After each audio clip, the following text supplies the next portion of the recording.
My wife and I were colleagues at the hospital. We had been married for 5 years, yet we had never made our relationship public. The most absurd thing was that she never allowed our son to call her mom, all because our marriage had started with a drunken impulse. She got married because of the pregnancy and hated me to the core. Later, when colleagues came to our house for a dinner party, she forced me to take our child to stay in a hotel outside. I thought my tolerance would earn her genuine feelings, but to my surprise, when I returned home the next day, I caught her first love walking out of the bedroom in pajamas. The story is about to begin. If you like it, please subscribe. At Jiangcheng Central Hospital, Sophia introduced her first love, David, to me and said, "David is a newly recruited cardiologist. You should show him around." Looking at her all-business-like demeanor, it was hard to believe that the woman in front of me was my wife, with whom I had a hidden marriage for 5 years. But thinking of the email I received last night, I suppressed my heartache and replied, "Okay." After showing David around, I walked into the dean's office alone and said, "Dean, I'm going to study at Harvard Medical School next month. This is my resignation report." After submitting the report, I walked out of the dean's office. As soon as I looked up, I saw Sophia in a white coat walking towards me in a hurry. I stopped abruptly, stunned for a moment. Sophia was the youngest associate chief physician in the cardiothoracic surgery department. She was young, promising, and very beautiful. There were quite a few people in the hospital who liked her. As her junior at university, I had a crush on her for many years. At the alumni reunion in the second year after graduation, we got carried away one night and accidentally had a son, Mark, and had to get married. I thought I could warm her cold heart after marriage, but an iceberg remained an iceberg. Sophia didn't let me disclose our marital relationship, and even outside, she only allowed Mark to call her aunt. Seeing her at this moment, I instinctively said, "Sophia." But Sophia frowned and said coldly, "Dr. James." Such a polite and distant address seemed to remind me that it was working hours and we were just colleagues. My heart ached for a moment. I was about to mention my resignation when I saw her walking in a hurry, bypassing me directly and walking towards the person behind me. I turned around and saw David, also in a white coat, standing in front of the elevator with a medical record in his hand, smiling at her. I smiled self-deprecatingly. David was Sophia's college classmate. After graduation, he went abroad for further study and returned to China 2 months ago to work in this hospital. Back then, they were always together. Sophia had an icy face towards others, but she was slightly gentler only to him. Even now, although she was already my wife and the mother of our child, it was still the same. I watched as Sophia said something to David. Her eyebrows relaxed, showing a hint of tenderness. She even thoughtfully blocked the elevator, letting him go up first. I lowered my head, suppressing the bitterness in my heart. I had never seen such a gentle and considerate Sophia. Since I couldn't warm her heart, then forget it. I would get a divorce and set her free. Today, there was no surgery, so I got off work on time and went to pick up Mark from kindergarten. "Dad!" Mark's eyes lit up when he saw me. He ran a few steps and threw himself into my arms, saying, "You're off work so early today." I was infected by his smile and a smile appeared on my lips. I said, "You miss Dad that much, huh?" Mark nodded heavily, "Of course. I want Dad to pick me up early every day." I was choked up by his clear eyes, and the words of promise lingered on my lips. Finally, I could only touch his head and say, "Dad will try to pick you up early every day from now on." He replied, "Okay." Looking at Mark, who was overjoyed after getting my promise, my heart was filled with guilt. The loveless relationship between Sophia and me also made Mark suffer with me. The next moment, my eyes became firm again. In another month, I would take Mark and leave. From now on, I would pour all my love into Mark and let him grow up happily and healthily. When I took the child back to the community, I met David and Sophia moving house downstairs. I instinctively wanted to leave, but David saw me first and greeted me with a smile. "Dr. James, do you also live in this community? It seems that the community Sophia found for me is really nice. We both live here." I was stunned when I heard this. I looked at Sophia, who looked normal, and my heart couldn't stop hurting. I remembered that when we were buying a wedding house, Sophia said it was troublesome and refused to go house hunting. I was the one who ran around looking for a house and finally settled on this community. Now, when David was renting a house, she wasn't afraid of trouble and did it herself. I smiled politely, wanting to take Mark and leave. But David looked at Mark and said in surprise, "Dr. James is 1 year younger than me. I didn't expect you to have such a big child." He smiled and touched Mark's head, asking, "I wonder what the child's mother does?" His casual question made Sophia's expression tense. She looked at me with a deep gaze, as if showing a hint of warning. I met her gaze, feeling cold in my heart. I was silent for a moment. The next second, I smiled at David and said slowly, "She's a doctor, just like Dr. Sophia, in the cardiothoracic surgery department." Sophia frowned slightly, almost imperceptibly, and then quickly returned to normal. But I didn't miss the flash of gloom in her eyes, and my heart felt blocked. Was Sophia so afraid of David knowing that she was married and had a child? In the past, I might have wanted everyone to know my relationship with Sophia, but now that I had decided to leave, there was no need to expose this relationship anymore. So, looking at David's surprised eyes, I added, "Mark's mother works in another province and rarely comes back." David nodded, the shock in his eyes fading. He smiled and said, "What a coincidence," and then bent down to greet Mark. He said, "Hello, Mark, I'm..." Before he could finish, Sophia interrupted in a timely manner, "The movers have almost moved everything. We should go up and check." I knew she was afraid that Mark and I would say something more, so she wanted to take David away first. Looking at Mark's confused expression, my heart felt a pang of sadness, but I could only suppress that feeling and tighten my grip on Mark's hand, saying, "Then you guys go ahead. We won't disturb you." With that, I took Mark and turned to leave. In the evening, after Mark had fallen asleep, I was still waiting for Sophia to come back. Looking at the divorce report on the table, my heart was filled with mixed feelings, but there was not a single trace of reluctance. This marriage was a mistake caused by a drunken impulse that night. Now, getting a divorce was also a way to cut losses in time. Just as I was thinking, there was a noise at the door, and Sophia walked into the living room. The woman's charming face was illuminated by the light of her mobile phone screen, and there was a faint smile in her eyes. She didn't even look at me, just focused on typing. I looked at her like this, and my heart felt as if it had been soaked in cold water. Sophia rarely looked at her phone, let alone chatted with someone so intently. Now, I didn't need to think to know who she was chatting with. Seeing that she was about to enter the bedroom, I quickly came to my senses and called out to her, "Sophia, I have something to tell you." Sophia then stopped, and her eyes, looking at me, returned to indifference. She asked, "What is it?" I didn't care about her cold face and said expressionlessly, "Let's get a divorce." I stared at her with a serious tone. But Sophia didn't even frown and refused without hesitation, "Impossible." I didn't expect her to answer like this. I was stunned for a moment and was about to say something when she simply turned around and entered the bedroom, ending our conversation with a sentence, "I can't let my child grow up in a single-parent family." Looking at her determined back, I only thought it was ridiculous. Mark wasn't even allowed to call her mom in public. What was the difference from growing up in a single-parent family? The matter of divorce ended unhappily. I could only put away the divorce report and wait for an opportunity to let her sign it. The next morning, after sending Mark to kindergarten, I went to the hospital. Even though I only had less than a month left before I left, I still had to stand my last post. As soon as I arrived at the hospital and was about to make rounds, I was stopped by a nurse. She said, "Dr. James, wait a while. Your patient, Mr. Andrew, is arguing with his son. Be careful not to get hurt." I was stunned for a moment. I remembered hearing that Andrew's son was a gambler who had squandered the family property and now wanted the old man's medical treatment money. Every time his son came, Mr. Andrew would be so angry that he would take a long time to recover. But he was already old, with high blood pressure and coronary heart disease, and couldn't get angry. I was worried and decided to stop them. Just as I reached the door of the ward, I heard the sound of something breaking. I was startled and quickly pushed the door open. I saw Sophia standing in front of David, with broken glass scattered at her feet. She was gently comforting David, but she didn't care that a cut on her arm, caused by the glass shards, was bleeding. My ears buzzed. Looking at the bright red blood, my mind was in chaos. I tried my best to calm my trembling heart, called the security guards to drive Andrew's son away, and then confirmed that Andrew was okay. Just as I was about to get alcohol and gauze, I saw that David was already applying medicine to her wound. His movements were gentle, and there was undisguised distress in his eyes. He said, "It must hurt a lot, right? Actually, you didn't have to protect me. I could have dodged." But Sophia shook her head and said gently, "It doesn't matter. As long as you're not hurt." I stopped in my tracks. Looking at the warm scene of the two of them, I thought my previous thoughts were extremely stupid. I turned to leave when I heard the nurses chatting nearby. I've never seen Sophia care so much about someone. It seems that David is really special. It would be nice if David and Sophia got together. They're so well matched. The word well matched fell into my ears, like a mockery of our past marriage. I stopped in my tracks, frozen in place. No one knew that Sophia was my wife. Instead, they all praised her for being well matched with another man.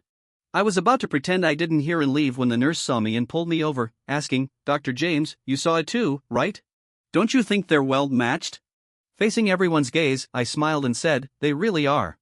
As soon as I finished speaking, I heard David's voice, "What's well matched? What are you talking about?"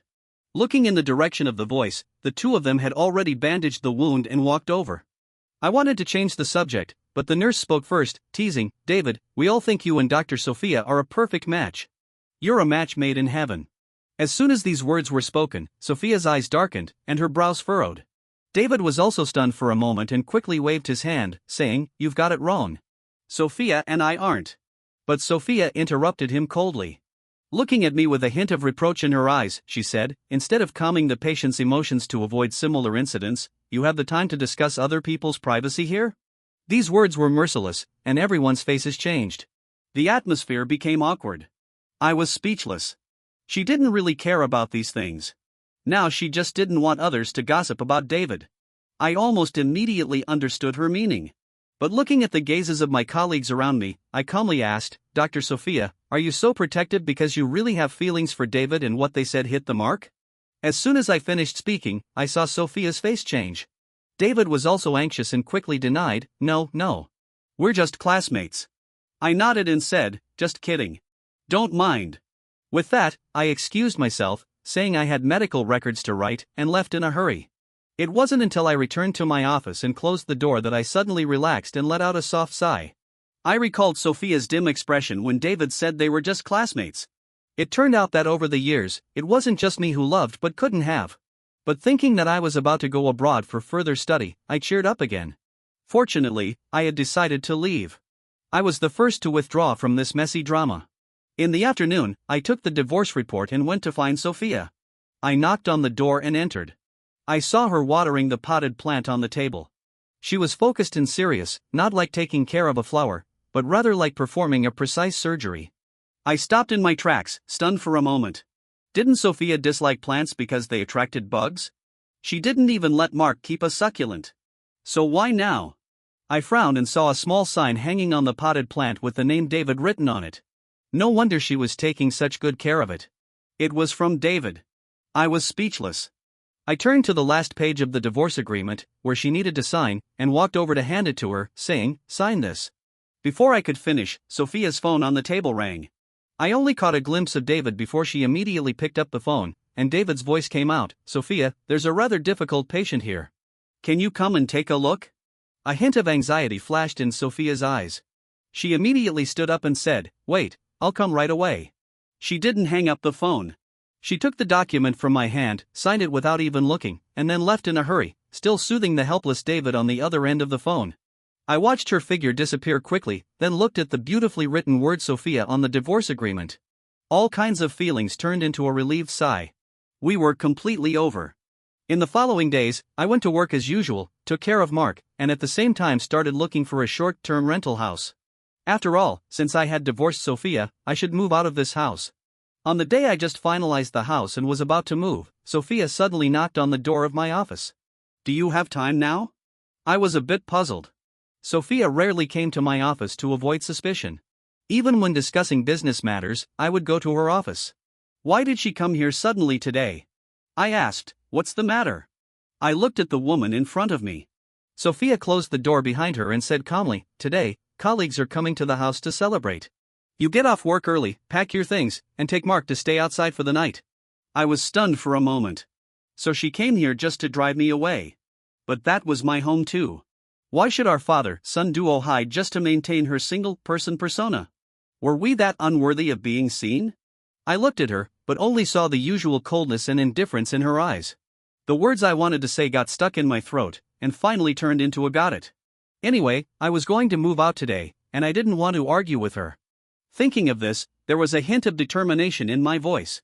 I said, "I'll pack my luggage and take Mark away. We won't disturb you." With that, I stopped paying attention to her and continued to look at the medical records. Sophia frowned slightly, sensing something strange. She moved her lips, as if wanting to ask something, but thinking that David was waiting for her, she could only suppress that strange feeling, nodded, and turned to leave. In the evening, I got off work early and first went to pick up Mark from kindergarten. On the way back, I held Mark's hand and said, "Mark, Later you pack your things and go live with Dad in another place, okay? Mark stopped in his tracks, stared at me for a while, and suddenly asked, Dad, did you and Mom get divorced? I was stunned by the question. I squatted down to look at him and asked, why would Mark think so? Mark answered honestly, Chloe's mom in our class doesn't live with Chloe's dad. The teacher said this is called divorce. He tilted his head, looked at me, and blinked his clear eyes, saying, Dad, did you and Mom get divorced, so you're taking me to live in another place? I didn't expect a child to be so perceptive. My heart trembled. I hesitated for a long time, choosing my words carefully, and asked, then if Dad and Mom get divorced, will Mark be sad? Mark's chubby face wrinkled like a bun, and he nodded without thinking, yes. My heart sank. A sense of guilt filled my heart. I only thought about leaving, but didn't consider the child's feelings. Just as I was thinking, I heard Mark's childish voice, because if you divorce my mother, you will be sad. If you're not sad, then Mark is not sad. These words were like the warm spring sun, dispelling the guilt in my heart, making me feel extremely comfortable. My eyes became hot, and I couldn't help but hug Mark tightly, choking out, Dad isn't sad. As long as Mark is with me, Dad won't be sad. Mark also reached out to hug me and said, I only want Dad. She doesn't even let me call her. I don't want her. My heart felt sour, and I felt that I hadn't been a good father before. But feeling the warm and soft little body in my arms, I felt a tinge of comfort. In just over 10 days, we could leave this place. So I directly picked up Mark, smiled, and said, okay, let's pack our things, leave that place and go to our new home. Mark hugged my neck and nodded happily, saying, yay, going to the new home. The two of us packed our things and moved to the newly rented house. As soon as we arrived at the new home, I received a call from a colleague. Dr. James, everyone is having a dinner party at David's place today. Why haven't you come yet? It was very lively on the other end of the phone. I paused for a moment. Just as I was about to refuse, I heard David's joking voice coming from the other end of the phone, Sophia, I lost the game, and they want me to find someone to drink the cross-cupped wine with. Before he could finish, Sophia's voice with a hint of eagerness rang out, I'll drink with you. On the other end of the phone, the cheering voices grew louder and louder, but I seemed to be stunned and couldn't say a word for a long time. Sophia couldn't wait to agree to David's request to drink the cross-cupped wine, not even waiting for him to finish speaking. Was she afraid that he would find someone else to drink with, or was it because she had been waiting for this cross-cupped wine for many years? My thoughts were in a mess. It was not until my colleague spoke again, Dr. James, are you still listening? I'll send you the address. That I came back to my senses and said in a dry voice, I have something to do at home, so I won't go. You guys have a good time. Then I hung up the phone. My bitter and disappointed face was reflected on the extinguished phone screen. I silently sighed. Sophia and David were having so much fun, why should I go and make myself unwelcome? The next day, I went to work as usual. But I didn't expect that there was a traffic jam on the way to send Mark to kindergarten. I had to take a detour and arrived at the hospital a few minutes later than usual.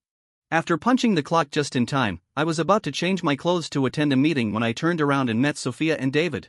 Sophia saw that I was still wearing home clothes and looked out of breath and anxious.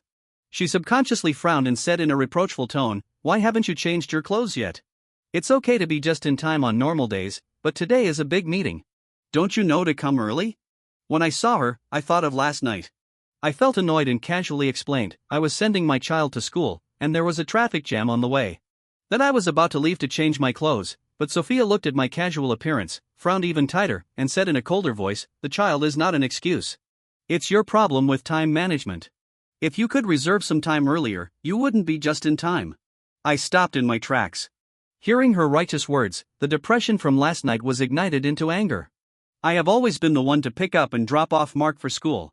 Even if I had an operation on that day and got off work very late, I would just entrust him to a familiar parent friend to take care of him. Sophia had never helped, but why did she have the nerve to accuse me? I met Sophia's cold eyes and retorted, Dr. Sophia, are you giving me instructions? Not to mention that I'm not late. Even if I was, what does it have to do with Dr. Sophia? As soon as I finished speaking, Sophia's face turned extremely gloomy, and the atmosphere suddenly froze. Seeing this, David quickly came out to smooth things over and said with a gentle smile, Dr. James, Sophia also feels sorry for you for bringing up the child alone. She spoke a bit harshly. Don't take it to heart. I was in a fit of anger. Hearing his affectionate address, I just felt it was extremely harsh. I couldn't help but say, Dr. David and Dr. Sophia are so close. Why don't you transfer to the cardiothoracic surgery department instead of coming to my department of cardiology? Then, without looking at the two of them, I turned around and left to change my clothes and attend the meeting. This meeting mainly discussed the surgical issue of a newly admitted patient with dilated cardiomyopathy, which needed to be jointly completed by the departments of cardiology and cardiothoracic surgery. The cardiothoracic surgery department had already determined that Sophia would be the chief surgeon. The dean looked at me and asked, "For the department of cardiology, who does Dr. James recommend?" I hesitated for a moment. Looking at these young doctors under me, I decided to take the stage myself. I thought that I was about to leave soon, and it would be good to do one more surgery and teach these doctors some more experience. So, I looked at the dean and said, "I'll do it."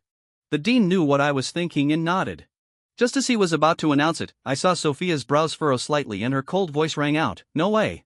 I was stunned and couldn't help looking at her. Then I heard Sophia say in a cold and heartless voice, "I don't think a person who is just in time for work can be rigorous on the operating table. I don't agree with James participating in the surgery." As soon as these words came out, my heart trembled. I had been a doctor for so many years and had never made a mistake on the operating table. Sophia couldn't have not known that. Why did she prevent me from getting on the stage just because of this? My eyes darkened, and I was about to refute when Sophia added another sentence, "I recommend Dr. David to be my assistant." When Sophia said this, her voice was gentle, and her eyes looking at David were full of tenderness. My heart felt blocked, and I couldn't say the words I wanted to say. I understood that Sophia didn't really care about my mistakes. She just wanted to take this opportunity to give David a chance to show himself. I felt the inquisitive gazes of the people around me falling on me. She could actually step on me like this to build a ladder for David to climb up. The dean hesitated for a moment and then agreed to Sophia's request. After the meeting, the dean left me alone. He said, "I know you mean well and want to give them another demonstration. But after all, only through practice can one gain real knowledge. If we don't let them get on the operating table, how can they improve?" The dean patted me on the shoulder and comforted me, "After you leave, David is the most qualified to take over from you. We should give him a chance." I knew the dean was right. David had a solid theory and rich clinical experience abroad. He just needed to get used to it after returning to the country. I sighed softly and nodded, saying, "I understand." I followed the dean out of the meeting room and met Sophia. She seemed to be waiting at the door on purpose. When she saw me and the dean coming out of the conversation, she asked in confusion, "What did the dean say?" I was still thinking about what she said just now and didn't want to answer. Instead, I asked, "What's the matter?" Sophia just asked casually and didn't care that she didn't get an answer. She just softened her tone and said, "Sorry, I shouldn't have refuted your face at the meeting just now." I looked at her in surprise. Over the years we had been together, Sophia had always been cold to me. Even if there were conflicts, it was always me who bowed my head and apologized. Why was it different today? The next moment, I heard Sophia's low voice. "I took the initiative to propose the cooperation. It has nothing to do with David. Don't make things difficult for him." As soon as these words came out, my eyes looking at Sophia were full of shock. So she only apologized to me because she was worried that I would make things difficult for David. I clenched my hands hidden in my sleeves. I felt bitter and sad in my heart. In Sophia's heart, was I such a person who couldn't distinguish between public and private affairs and abused my power? My heart was blocked. I moved my lips but didn't say a word. Seeing this, Sophia thought I was still angry. She rubbed her brows and softened her tone, saying, "It's my fault. Don't be angry. How about I pick you and Mark up and take you home tonight?" I looked at her impatient look and listened to her words as if she were giving alms. I felt even more stuffy in my heart and could hardly breathe. I clenched my hands tightly and said directly, "No need. We're not going back." Sophia frowned when she heard this.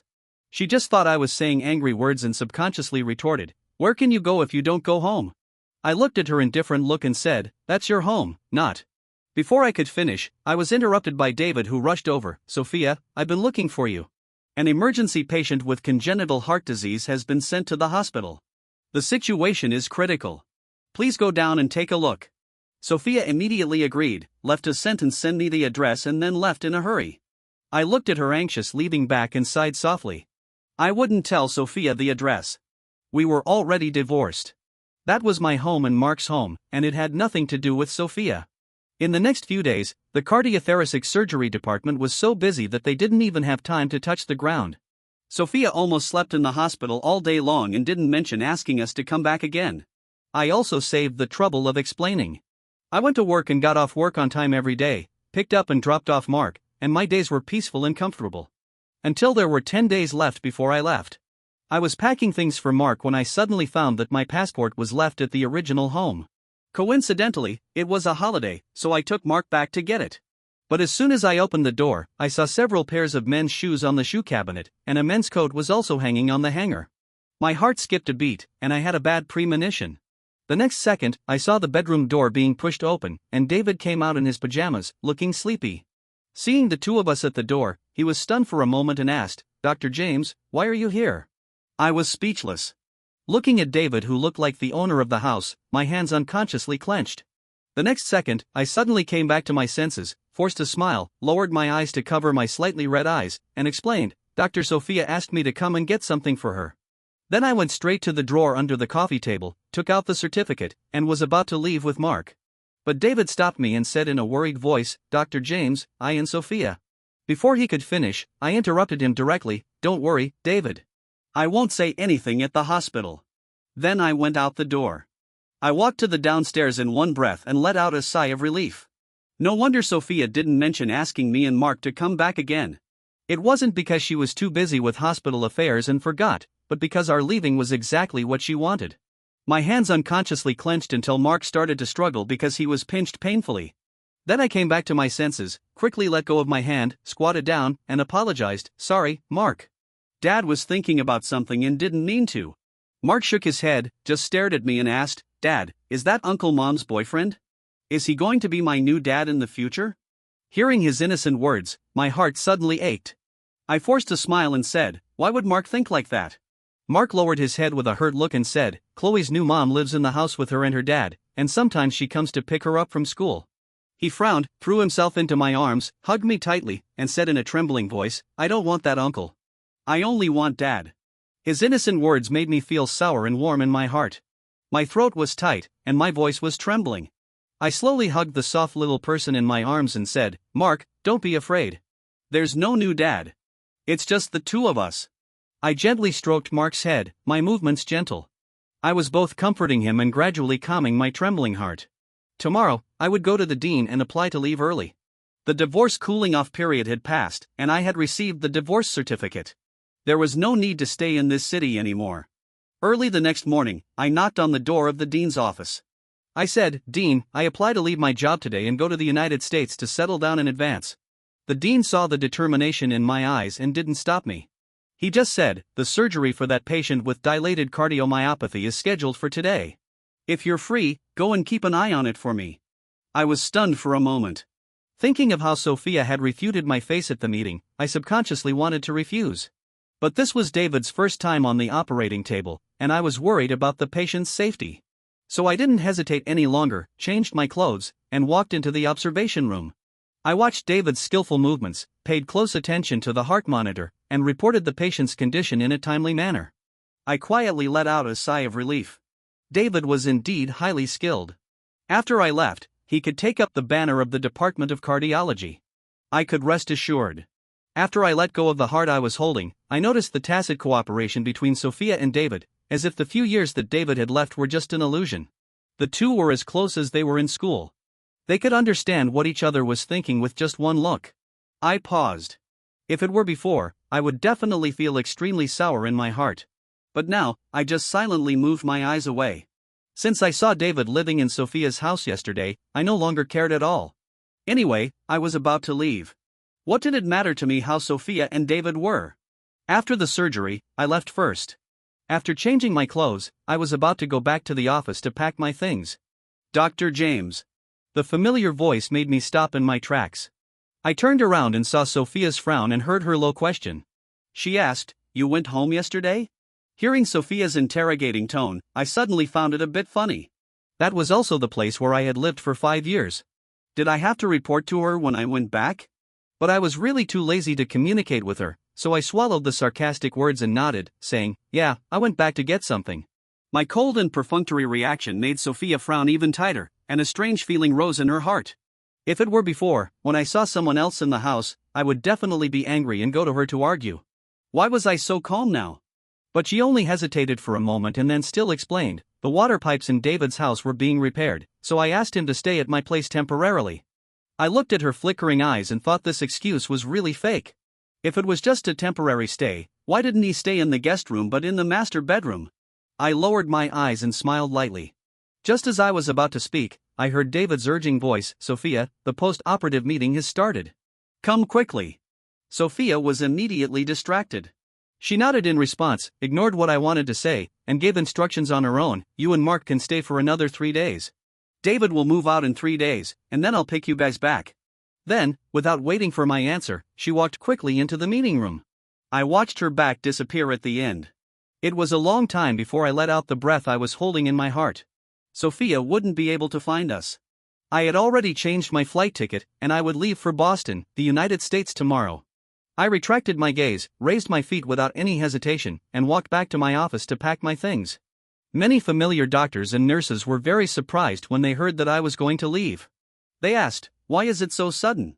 You said you're going to study in the United States, and there was no sign of it at all." Looking at the strange looks of everyone, I casually said, "Mark's mother has a business trip to the United States, and I also want to further my studies, so I'm going with her. I can't let the child not see his mother all the time." Everyone nodded. They said with regret, "That's true. For the sake of the child, there's no other way." I smiled and changed the topic, saying, "I'll give this pot of succulent to the head nurse. The work pressure is high, and looking at cute things can relieve the mood. These pennants can be hung in the department as an encouragement to the later doctors to remember their mission and live up to the expectations of the patients and their families." I distributed the things that I couldn't take away in the office to my colleagues one by one. Until I looked at the pen that I had used for a long time on the desktop, and I hesitated rarely. This was a gift from Sophia. Sophia had always been cold-hearted. She seldom celebrated festivals, let alone anniversaries. This pen was given to me by Sophia when I joined Zhongcheng Central Hospital. I had always regarded it as a treasure and used it with great care. But now, looking at this pen, I suppressed the softness in my heart, didn't hesitate, and gave the pen to the head nurse, asking him to help give it to Sophia. I said, "This is my farewell gift to her. Just as a thank you for the years of working together. I hope everything goes well for her in the future." After saying goodbye to my colleagues, I took Mark, packed our luggage, and called a courier to send the divorce certificate to Sophia's house. By the time I finished all these, it was already late at night. Mark was sleeping soundly, but I couldn't fall asleep for a long time. I sat on the balcony, looking at the pitch-black night, scrolling through my chat history with Sophia. I hadn't noticed before, but now I realized that in the chat box, it was mostly me talking to myself. I let out a soft laugh. I didn't feel overly sad, but I paused for a moment and then decisively deleted Sophia's contact information. When saying goodbye, it should be thorough. Now, I had no more ties and could leave with a clear conscience. When the sky was fully bright, I had already boarded a plane to the United States with Mark. Mark stared out of the window at the blue sky and white clouds for a while before turning back and asking, "Dad, are we in the sky?" I smiled, looking at his innocent face, and nodded. "Yes, we're flying to the United States to start a new life." "Is Mark happy?" The little guy nodded without hesitation, his eyes shining brightly as he said, "Happy. As long as I'm with Dad, I'm happy." I looked at his pure and innocent smiling face, couldn't help but stroke his head, and said softly, "Dad is the same. As long as I'm with Mark, Dad is happy." Just as the words left my mouth, the plane broke through the clouds, and the dazzling sunlight immediately filled the cabin. Feeling the warm sunshine, I seemed to be full of energy, as if all the confusion and pain ended at this moment, and the future was bright. On the other side, Sophia had just stepped off the operating table and returned to her office. There were several missed calls on her phone. She hesitated for a moment and was about to call back when David knocked on the door. He said, "Sophia, thank you for taking me in these days. The house was repaired ahead of schedule, and I moved all my things at noon. You finally don't have to sleep in the office and can go home for a good night's sleep." He had a hearty smile, took out a potted succulent from behind and placed it on Sophia's desk, saying, "Here, this is a thank you gift for you." Sophia pursed her lips, instinctively wanting to refuse, but looking at the small and delicate succulent, she somehow thought of Mark. Had I told her that Mark liked succulents? Sophia hesitated for a moment but still accepted it. She said, "I'll take this. The potted plants you entrusted me to take care of before, you can take them back now, right?" As she spoke, she pointed to the few out-of-place green plants in the office. These were the potted plants that David had almost killed. Thinking that she had taken a course in plant protection in college, he had asked her to take care of them. Sophia had refused righteously, saying, "I'm a doctor for people, not for plants." But in the blink of an eye, while she was doing her rounds, there were several sickly potted plants in the room, and David had even hung a sign saying, "Please, Dr. Sophia, bring them back to life." She sighed and could only accept them. It took her nearly a month to save the potted plants that were on the verge of death. David looked at the potted plants in the room that had regained their vitality, his eyes lit up, and he said happily, "Sophia, I knew I was right about you." He smiled and gave a thumbs up, praising, "Dr. Sophia is truly a skilled and kind-hearted doctor." Then he carefully picked up the potted plants and turned to leave the office. Before leaving, he suddenly remembered something and turned back, saying, "Oh, there was a courier this morning. I signed for it on your behalf and put it on the coffee table." Sophia immediately thought of those missed calls. So it was the courier. But the next second, she frowned. She hadn't bought anything recently, and all the things at home were bought by me, and the phone number left was mine. Why would they call her? Sophia was a bit puzzled. Just then, it was time to get off work. She changed her clothes and dialed my phone number. She originally wanted to tell me that she was picking 2 people up today, but only a cold voice came from the other end. "The number you dialed is turned off. Please try again later." Sophia's heart sank. She felt something was wrong. Our phones had to be kept on 24 hours a day to avoid being out of touch. Why was my phone turned off? The more Sophia thought about it, the more she felt something was wrong. She hung up the phone and was about to go to my office to look for me, but only saw darkness. The door was locked and the lights were off. These consecutive abnormal phenomena finally made Sophia frown. Her heart trembled, and a sense of unease suddenly welled up. Passing by the nurse's station, she quickly stopped the head nurse, who was on good terms with me, and asked, "Where is Dr. James?" The next words rooted Sophia to the spot. The head nurse replied, "Dr. James resigned. Didn't you know, Dr. Sophia?" A crack appeared on Sophia's usually cold face, and a hint of shock showed in her calm eyes. She asked, "When did this happen?" Her voice was trembling, as if she couldn't believe it. The head nurse was seeing Sophia like this for the first time. She was stunned for a moment before coming to her senses and saying, "Just yesterday." As she spoke, she seemed to think of something and took out the pen, saying, "Oh, Dr. James asked me to give you this pen. He said it's a farewell gift for you. He thanked you for working together all these years and hoped that everything would go smoothly for you in the future and that your wishes would come true." Sophia looked at the familiar pen and was stunned for a moment. This was the gift she gave me when I started working. She still remembered that I was beaming with joy at that time, and there was a light in my deep eyes that she had never seen before. I carefully held the gift in my arms and nodded gently, saying, "Thank you. I will definitely be a good doctor." In a blink of an eye, so many years had passed. Every time Sophia saw me using this pen, she would think of those shining eyes. But now, hearing what the head nurse said, her heart suddenly tightened. She silently repeated, "May your wishes come true." Sophia's eyes darkened, and she pursed her lips. Combining my abnormal behavior during this period, she didn't need to think much to know why I said that. I thought she still had feelings for David, so I resigned and left without saying a word. Sophia was angry. She tightly clenched her hands. She didn't understand why I didn't discuss it with her and just left. As long as I had asked, she could have explained clearly. Why did it have to be like this? Sophia was filled with anger, like a gloomy volcano waiting to erupt at any time. The head nurse was so scared that she silently took a step back, not knowing why she was so angry. Just as she was about to speak, she heard Sophia ask, "Did Dr. James say where he was going?" She quickly nodded and said, "Dr. James said his wife was on a business trip to the United States, and he was going with her." Wife? Sophia listened, her hand clenching even tighter, almost unable to hold back a sneer. How didn't she know that she was going on a business trip to the United States? Sophia was so angry that she almost forgot that she was the one who said she didn't want colleagues to know they were husband and wife. She closed her eyes, put away the terrifying coldness, temporarily suppressed her anger at my leaving without saying goodbye, and directly turned around and went home. It was just a momentary fit of pique that led me to go to the United States. I would come back in a few days when my anger subsided. Anyway, we were married. Even if I left, I would always come back. Thinking like this, Sophia drove home. It should be that David hired a cleaning staff before leaving. The house was so clean and tidy that it was like a new house. Normally, looking at such a simple and elegant appearance, she should feel comfortable, but now, she suddenly felt a sense of emptiness, as if this house had only been lived in by her from beginning to end, without me or Mark. Sophia frowned. Her angry heart had cooled down during the drive and had regained its calm, but now looking at the empty house, her emotions became chaotic again. She was rarely flustered. She couldn't help thinking that maybe she should take a leave and go to the United States to find me and Mark in person. Thinking this way, Sophia walked to the bottom of the coffee table, took out the bag with her documents, and was about to get her passport.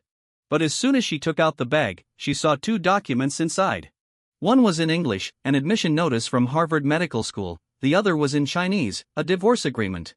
Sophia's heart sank to the bottom. She looked at the word James written in the student column and the 2 signed names at the back of the agreement. She was stunned for a long time before finally showing a bitter smile as if mocking herself. I wasn't going abroad to relax, but to study, and I even tricked her into signing the divorce agreement and didn't plan to come back.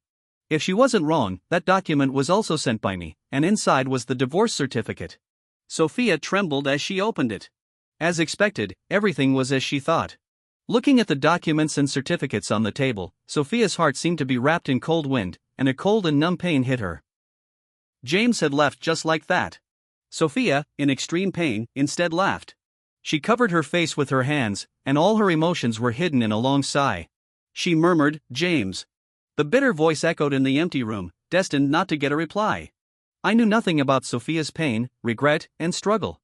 At this moment, I was transferring flights at San Francisco Airport. Mark was young and it was his first time taking an international flight. The more than 10-hour flight made him extremely uncomfortable. His fair and tender little face was all wrinkled, which made me feel distressed. At the same time, I was glad that I had booked business class throughout the journey. If it were economy class, which was small and stuffy, Mark would have been even more uncomfortable. So during the few hours of the transfer, I took Mark to the burger restaurant he had always wanted to go to. The restaurant was packed, with almost no empty seats. I looked around and only found an empty seat in a corner. Although there was already a child sitting there, I still walked over on the off chance and asked, "Hello, excuse me, can I sit here?" Before I could finish, the other person looked up, and I saw the golden hair and amber eyes under her hood. The girl had fair skin and a 3-dimensional face, looking like a mixed race. I was stunned for a moment, thinking that this seat was probably reserved by her family. I was about to apologize and leave when the girl looked up at me, nodded indifferently, and with a somewhat distant look. I quickly thanked her and sat down with Mark. Although the girl seemed distant, she was actually quite easy-going. This thought flashed through my mind and was then quickly forgotten. I ordered food for Mark and ate with him. Watching him happily hold the burger and eat it with relish, and seeing him regain his usual vitality, I finally let out a sigh of relief. It was my fault for making Mark endure such a long journey. Now that he felt better, I felt a little less guilty. Thinking this, I wiped the ketchup off Mark's face, then turned to eat myself, only to find that the girl across from me was looking at me. I was stunned for a moment, met her gaze, and asked, "What's wrong?" The other person shook her head, didn't answer, but just picked up a tissue to wipe her nose and then moved her gaze away as if to cover up. I didn't pay much attention. In that one glance, the girl's eyes showed a hint of sadness. It didn't seem malicious, but rather like she was reminiscing. I couldn't help but think, did the way I got along with Mark remind her of her parents? I looked at her sitting alone in the burger restaurant, out of place with the lively surroundings, and my heart suddenly softened. After becoming a father, I always paid extra attention to children. Just as I was thinking, Mark suddenly stopped and a startled cry brought me back to my senses. He said, "Dad, look at the sister." I came back to my senses and looked over. I saw the girl across from us with a flushed face, her brows furrowed, her chest heaving, and she seemed out of breath. It was asthma. My eyes tightened. Seeing the girl struggling to reach for the backpack on the suitcase, I immediately got up, quickly opened the backpack, and found the medicine in less than 5 seconds. Watching the girl spray the medicine into her nose and mouth and gradually regain her calm, I finally felt at ease. I asked Mark to get a paper cup and pour her a glass of water, saying, "You need to rinse your mouth after taking the medicine to prevent side effects." Only then did the girl show some childishness. She stared at me steadily, nodded seriously, and took the water. Seeing that she looked okay and Mark had already finished his burger, and the boarding time was approaching, I was about to say goodbye and leave. But the girl grabbed me and wrote "thank you" in my palm. I was stunned, not only shocked that she couldn't speak, but also shocked that what she wrote were 2 Chinese characters. So she was Chinese. I clenched my hand, thinking of the way I had spoken English to her just now, and somehow found it funny. So I lowered my eyes, laughed, shook my head, and said, "It doesn't matter. Meeting is fate. Maybe we'll meet again someday." Then I turned and left. I just regarded this as an episode, never expecting that fate could be so wonderful. In the cabin, I saw this blonde-haired girl again. The flight attendant asked me when boarding if I could accept the seat next to me being occupied by an unaccompanied minor passenger. If not, they would make some adjustments and change my seat. I had just shaken my head and said I didn't mind when the next second, I saw the blonde-haired girl walk into the cabin. The girl's eyes lit up for a moment when she saw me. She nodded to me as a greeting, and then, guided by the flight attendant, sat down next to me. I also laughed, thinking it was a coincidence. We had just eaten at the same table, and now we were sitting next to each other. Just as I was sighing about the wonderful fate, Mark tugged at my sleeve and asked in a low voice, "Dad, is this the sister who was taking the plane alone without her mom and dad?" This was what I had explained to Mark about unaccompanied minor passengers. Seeing him ask directly, I specifically glanced at the blonde-haired girl and was relieved to find that she didn't seem to have heard. Then I said to Mark, "Yes, she's taking the plane alone. She's very amazing, right? Kids at this age are all competitive." I didn't want Mark to think she was pitiful and hurt the girl's self-esteem. Moreover, I really didn't think it was something to be pitied that the girl was taking the plane alone. I really thought she had strong self-care ability. Mark nodded, and his eyes looking at the girl were full of envy and admiration. He said, "Yes, the sister is so amazing." Thinking this, he rummaged through his small bag, took out a pack of candies, and handed them to the blonde-haired girl. He said, "Sister, please have some candies." These candies were Mark's favorite, and he only shared them with people he liked. The blonde-haired girl looked at the candies that suddenly appeared in front of her, turned to look at Mark, and was stunned for a moment when she met his sincere and bright eyes. I watched quietly as the two children made friends and didn't stop them. The blonde-haired girl hesitated for a moment but still accepted the candies.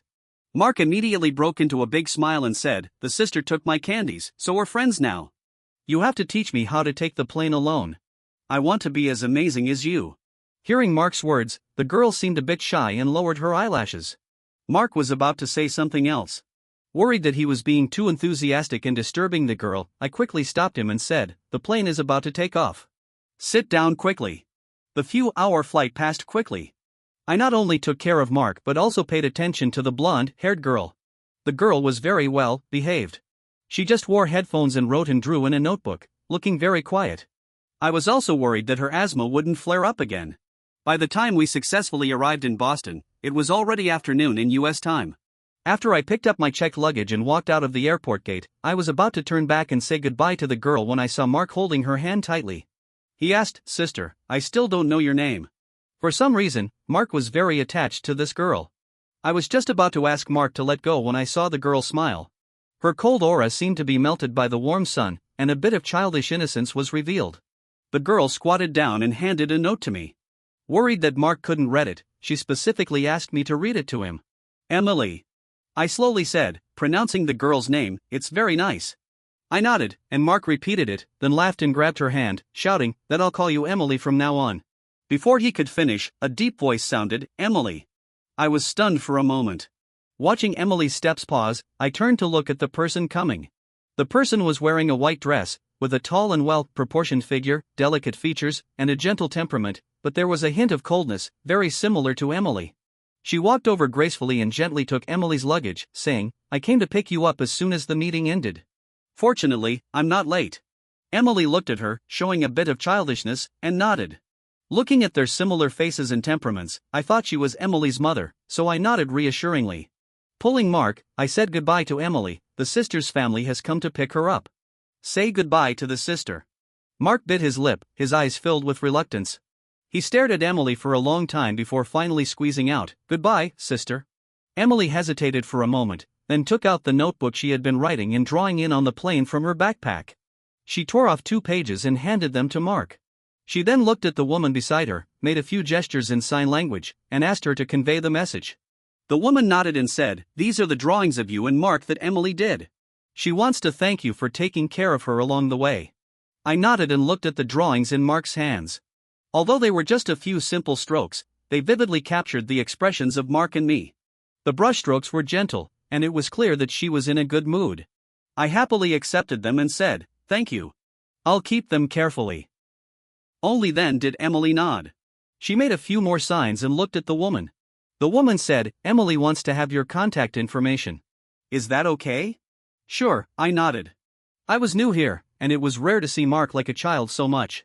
Naturally, I didn't want the little one to lose such a good friend. I was just about to find a pen and paper to write down my phone number and name when the woman handed me her phone and said, "Emily lives with me. You can just save it in my phone." I nodded in agreement. After saving it, I hesitated for a moment and asked, Your phone number. The woman smiled at my polite address, and that sense of distance was instantly dispelled, making her seem as gentle as a piece of jade. She said, "You're too polite. Just call me Olivia." I looked at the business card she handed me, and the introduction under her name made me pause. I asked, "You graduated from Harvard Medical School?" Olivia nodded. Looking at my shocked expression, she was a bit surprised and asked, "What's wrong?" I smiled, thinking that this was all too coincidental. I said, "I'm a new student at the medical school." We looked at each other and couldn't help but laugh. She said, "Well, that's really fate."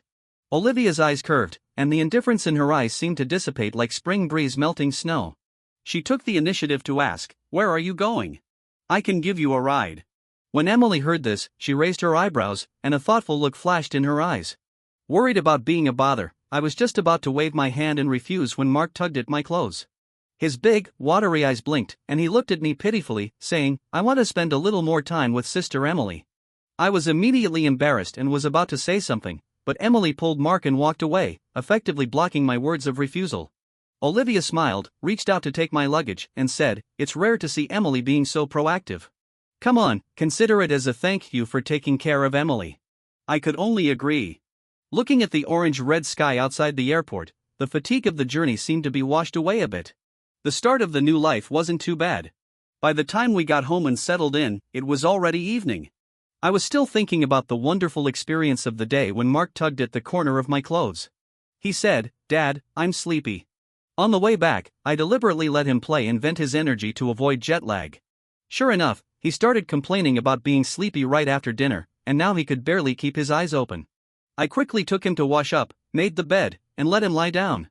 Before falling asleep, he forced himself to stay awake and asked me, "Dad, when can I go play with Sister Emily again?" I was stunned for a moment, then coaxed him, "I'll send Emily a message tomorrow to ask when we can play together. How about that?" Only then did Mark nod reassuringly and fall into a deep sleep. I just looked at his peaceful sleeping face and gently sighed. I was actually very nervous. I had brought Mark away from the environment where he had lived for 5 years and came to this strange city. I wondered if he could adapt and if he would feel strange and nervous. But seeing that he was a bit tired along the way, but not impatient or scared, and even took the initiative to make a new friend, my worried heart relaxed a little. I gently tucked the quilt around Mark, left a kiss on his forehead, and said, "Don't worry, Mark. Dad will definitely take good care of you." Just as I was thinking, my phone suddenly lit up. It was a call from Sophia. It had only been 2 days, but now looking at this name, it felt as if a century had passed, and there was a bit of strangeness. My heart sank, and I hung up the phone decisively and added her to the blacklist. Since I had decided to break off completely with the past, I shouldn't let her affect my emotions anymore. The days that followed passed like flowing water, plain and smooth. Mark and I lived in a small house that my parents had bought when they were traveling in the United States. Although the decoration was a bit old, it was convenient. It was very close to my school and also very close to Olivia's house, only 2 blocks away. Since the farewell at the airport last time, because of the close relationship between the 2 children, we had more interactions. I was worried about Mark's language problem. Although he had attended a bilingual kindergarten in China, I was still a bit concerned that he might not be able to integrate. It was Olivia who took the initiative to offer to let Mark come to her place for lessons. Only then did I know that Emily wasn't born mute. She just had post-traumatic stress and refused to speak. Olivia said that it was rare to see Emily like getting along with people so much, so she asked Mark to come and learn English from her. As long as he came to play with Emily more, of course I had no reason to refuse. Half a month after the start of school, I was so busy every day that I could hardly touch the ground. If it weren't for Olivia, I didn't know how I would take care of Mark. Sometimes, when I came back late, Olivia would even bring Mark to wait for me downstairs of the teaching building. Just like now, as soon as I finished class and walked out of the teaching building, I was hugged around the leg by the little guy who pounced on me. He shouted, "Dad." Mark had grown a bit taller and was wearing a furry hat with puppy ears. He looked like a little Samoyed. If he had a tail, it would almost be wagging off. He said, "I came to pick you up from school." Looking at his excited eyes, I couldn't help but laugh and said, "You pestered Auntie again, didn't you?" Mark's eyes were sly, and he grinned, acting coquettishly. "Auntie said it was okay, so I came." I tapped his nose, turned to look at Olivia who was watching our father-son interaction, and said, "Sorry to trouble you, Professor Olivia." Olivia's eyes curved, and she shook her head with a smile, indicating that it was okay. She just said, "Let's go home. We can pick up Emily from class on the way." I nodded, took Mark's hand, and walked side by side with her. I said, I bought beef. Emily really liked the borscht I made last time. I'll make it again today. Mark interrupted, what about me? I want to eat egg tarts. Olivia stroked his head and said, I've already bought the ingredients. I'll bake them for you when we get home, okay? He replied, okay. Mark cheered. Looking at Mark's lively appearance, I smiled sincerely. After leaving the repressed atmosphere in China, Mark had become more lively and cheerful. My heart was warm, and I felt that life was happy. Then I heard a very familiar hoarse call, James. I never expected to see Sophia again in such a situation. Sophia was wearing a trench coat, making her look a bit thin, like a cold snowflake in winter, floating into my life without any warning. I was stunned for a moment before coming back to my senses. I subconsciously looked down at Mark. The laughter just now had frozen, and his fair little face was pale. Mark's tightly clenched hands reminded me that he was scared. My heart sank, and I immediately protected Mark behind me. A hint of displeasure showed in my eyes as I looked at Sophia and asked, what are you doing here? The divorce is already done. You and David can be together in peace. Why do you still appear in front of me without even saying a word and scare Mark? Sophia didn't react at all to my question. No, it wasn't that she didn't react, but all her attention was drawn to me and Olivia beside me. She said, you came to the United States without saying a word. Can't I come to find you?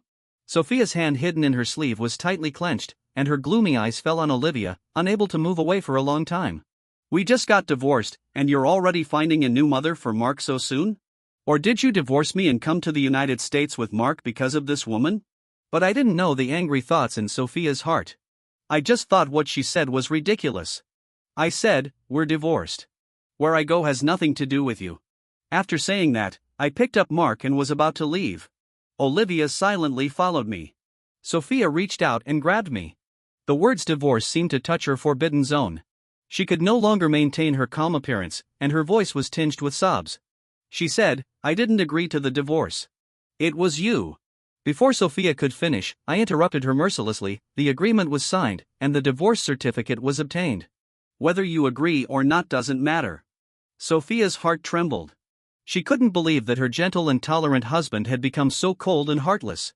I ignored her thoughts and tried to shake off her hand, but Sophia used a lot of strength, and with the child in my arms, I couldn't use too much force, so I couldn't shake her off for a while.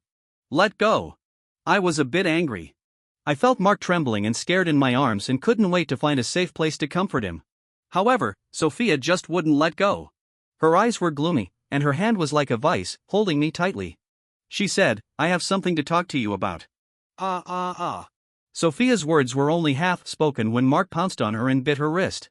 He bit without mercy. Sophia was caught off guard and let out a scream, quickly releasing her hand. There were already a row of red and swollen bite marks on her wrist. Mark said, let go of my dad. Mark, whether from anger or fear, was trembling in my arms. His eyes were red-rimmed as he looked at Sophia, almost on the verge of tears. He said, you won't let me call you mom, and you want to find a new dad, making dad so sad. You don't deserve to be my mom. The childish voice echoed, making both me and Sophia stunned. I always thought I had hidden my sadness well, but I didn't expect Mark to be so perceptive and remember it all. My heart was both sour and gratified. I quickly hugged Mark tightly, gently patting his back to soothe him, and said, it's okay, it's okay. Mark, don't cry. Sophia looked surprised and asked, what new dad? The next moment, Sophia immediately realized that it was probably the encounter with David that had caused our misunderstanding. Sophia frowned. For the moment, she ignored the pain in her wrist and wanted to explain. But I gave her a cold look and said, Sophia, I don't want to see you again. Then I directly left with Mark in my arms. Sophia wanted to chase after us, but someone blocked her way. A cold voice said, Miss Sophia, James said he doesn't want to see you. Sophia's heart sank. She turned to look at this woman who had been smiling gently just now, but now her eyes behind the glasses were full of cold light. Sophia said, that's my husband and son. You have no right to stop me. Olivia raised her eyebrows when she heard this and showed a smile. She said, if I understand correctly, you're already divorced. And... Her smile didn't reach her eyes, and her eyes were still cold, just like her words. Mark said with his own mouth that you don't deserve to be his mom. Olivia's malicious repetition was like a sharp blade, mercilessly stabbing at the softest part of Sophia's heart. Pain and anger spread at the same time. Sophia immediately gritted her teeth and retorted, who are you? Why are you interfering in my affairs? These words seemed to be squeezed out between her teeth, full of resentment. Olivia, however, seemed not to notice her almost uncontrollable anger and continued to add fuel to the fire, saying, I'm not interfering in your affairs. Her voice was soft, and her eyes fell on me as I left with Mark in my arms.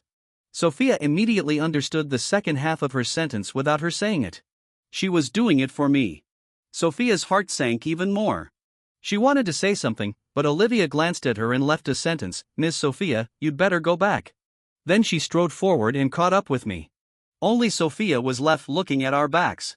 The anger and depression in her heart seemed to twist into a rope, strangling her and making it hard for her to breathe. That night, perhaps because of Sophia's appearance, Mark was frightened. He lacked a sense of security and always followed me. Usually, he liked to stick to Emily the most, always pestering her to draw and watch TV, but not this time. He went home with me early. Olivia asked, Is Mark really scared? Olivia looked worried, looking at Mark who wouldn't let go of me. She didn't ask more questions. She just sent us to the door and said considerately, If you need any help, just say so. I'm always available. I showed a grateful smile, nodded, and went home. As soon as we entered the house, I wanted to put Mark down and say something, but Mark wouldn't let me leave. He tugged at the corner of my clothes, said nothing, just looked at me with his big, watery eyes. The gaze was clear and sincere, as if I was the only one in his eyes, making my heart soften. The words I wanted to say were all stuck in my throat under this eager gaze. Looking at Mark's insecure appearance, I knew that Sophia's appearance had still had a great impact on him. I knew that Mark was sensible and precocious. Even though he had known for a long time that I was unhappy because of Sophia, he had always endured it and not said anything. As long as I was happy, he was willing to suffer grievances. When I thought of this, my heart felt even more sour. It was my fault that Mark had suffered so many grievances at such a young age. Filled with guilt, I couldn't help but sigh softly and ask gently, Mark, don't you like her? I didn't say who she was, but Mark understood. The little guy buried his soft face in my neck, his eyelashes fluttered, and he lowered his head silently, saying, I don't like her. I asked further, is it because she wouldn't let you call her mom?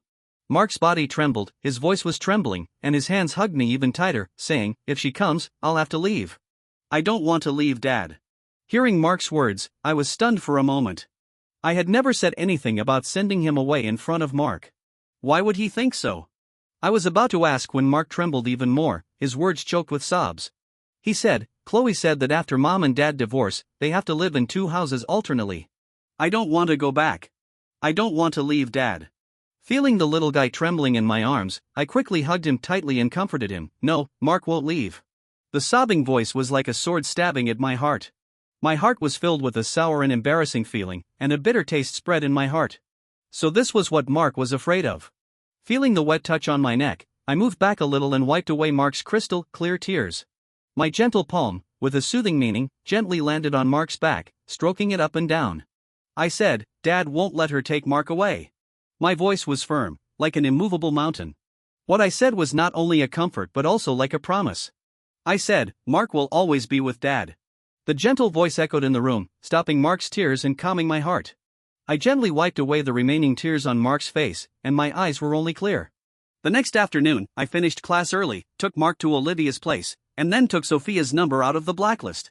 I asked, do you have time? I want to talk to you. So, in the park, there were white clouds like gauze floating in the clear blue sky. The pigeons in the square cooed, flapping their wings and flying from time to time. On the grass nearby, withered leaves covered the ground, soaked through by the warm sunlight, forming a beautiful autumn picture. If we could ignore me and Sophia sitting on the bench by the road. We sat on the bench, naturally keeping some distance between us, as if the estrangement between us over the years could never be crossed or erased. The autumn wind rolled up the fallen leaves, swirling between the two of us, and then returned to calm. What do you want? I want. We spoke at the same time and then stopped simultaneously. We looked at each other and then both moved our eyes away. I saw the gauze faintly showing from her sleeve and asked, did Mark bite you hard? Mark has a strong bite.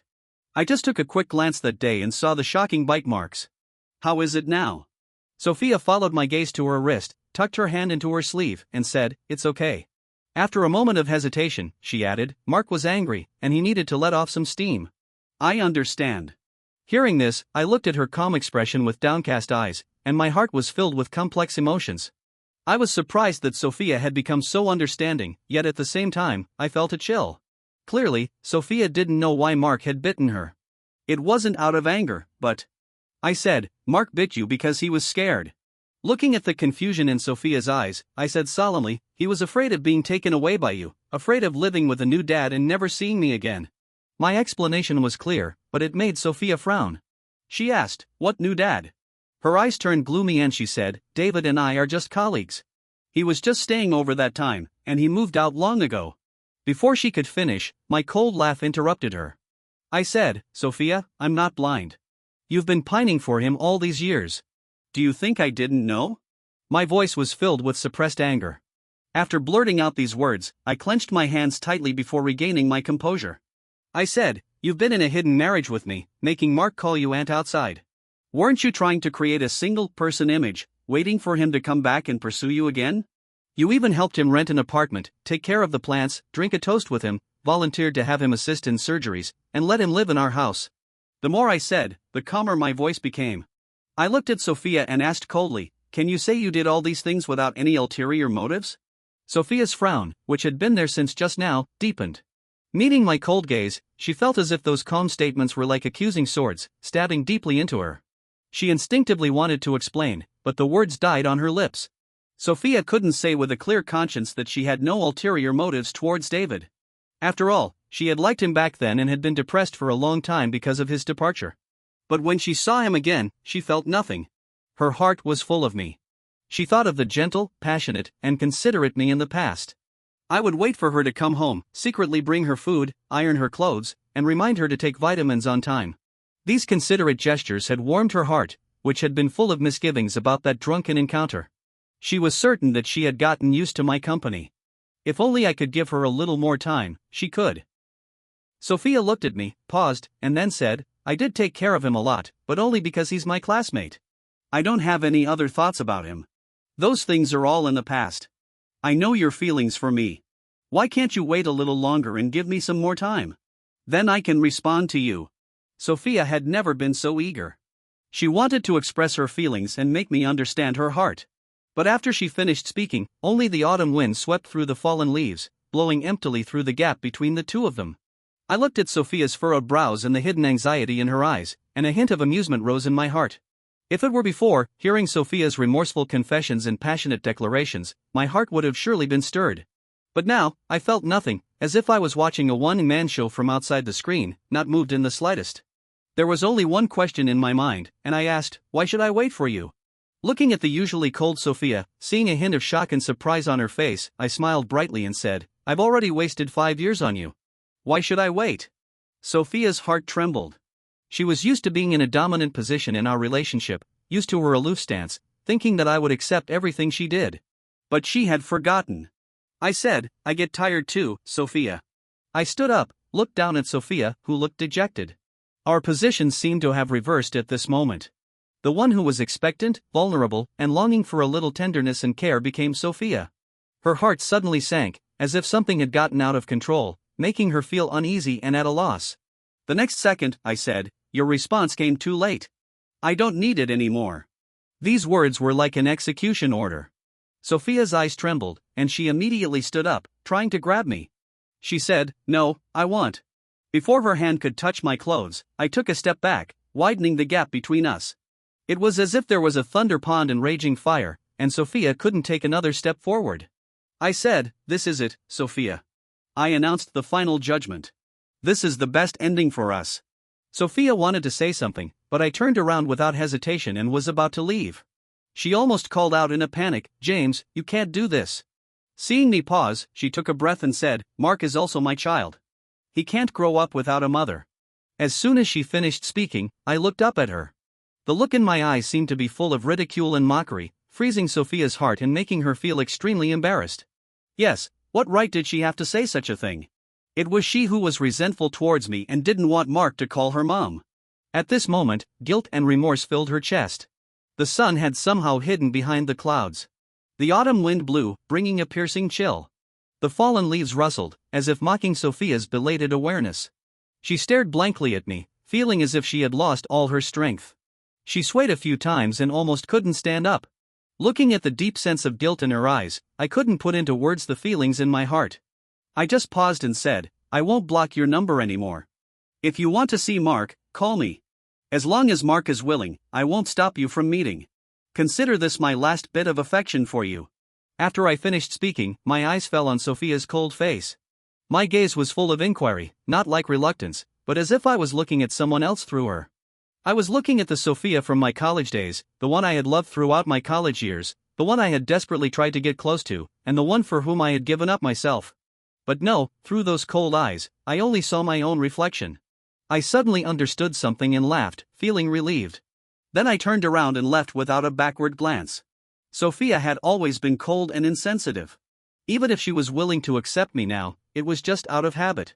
What I had once loved desperately and regarded as a benchmark to strive for was just my own fantasy. I didn't look back even once. I just felt the autumn wind blowing into my embrace, and my heart was extremely light. It was all over.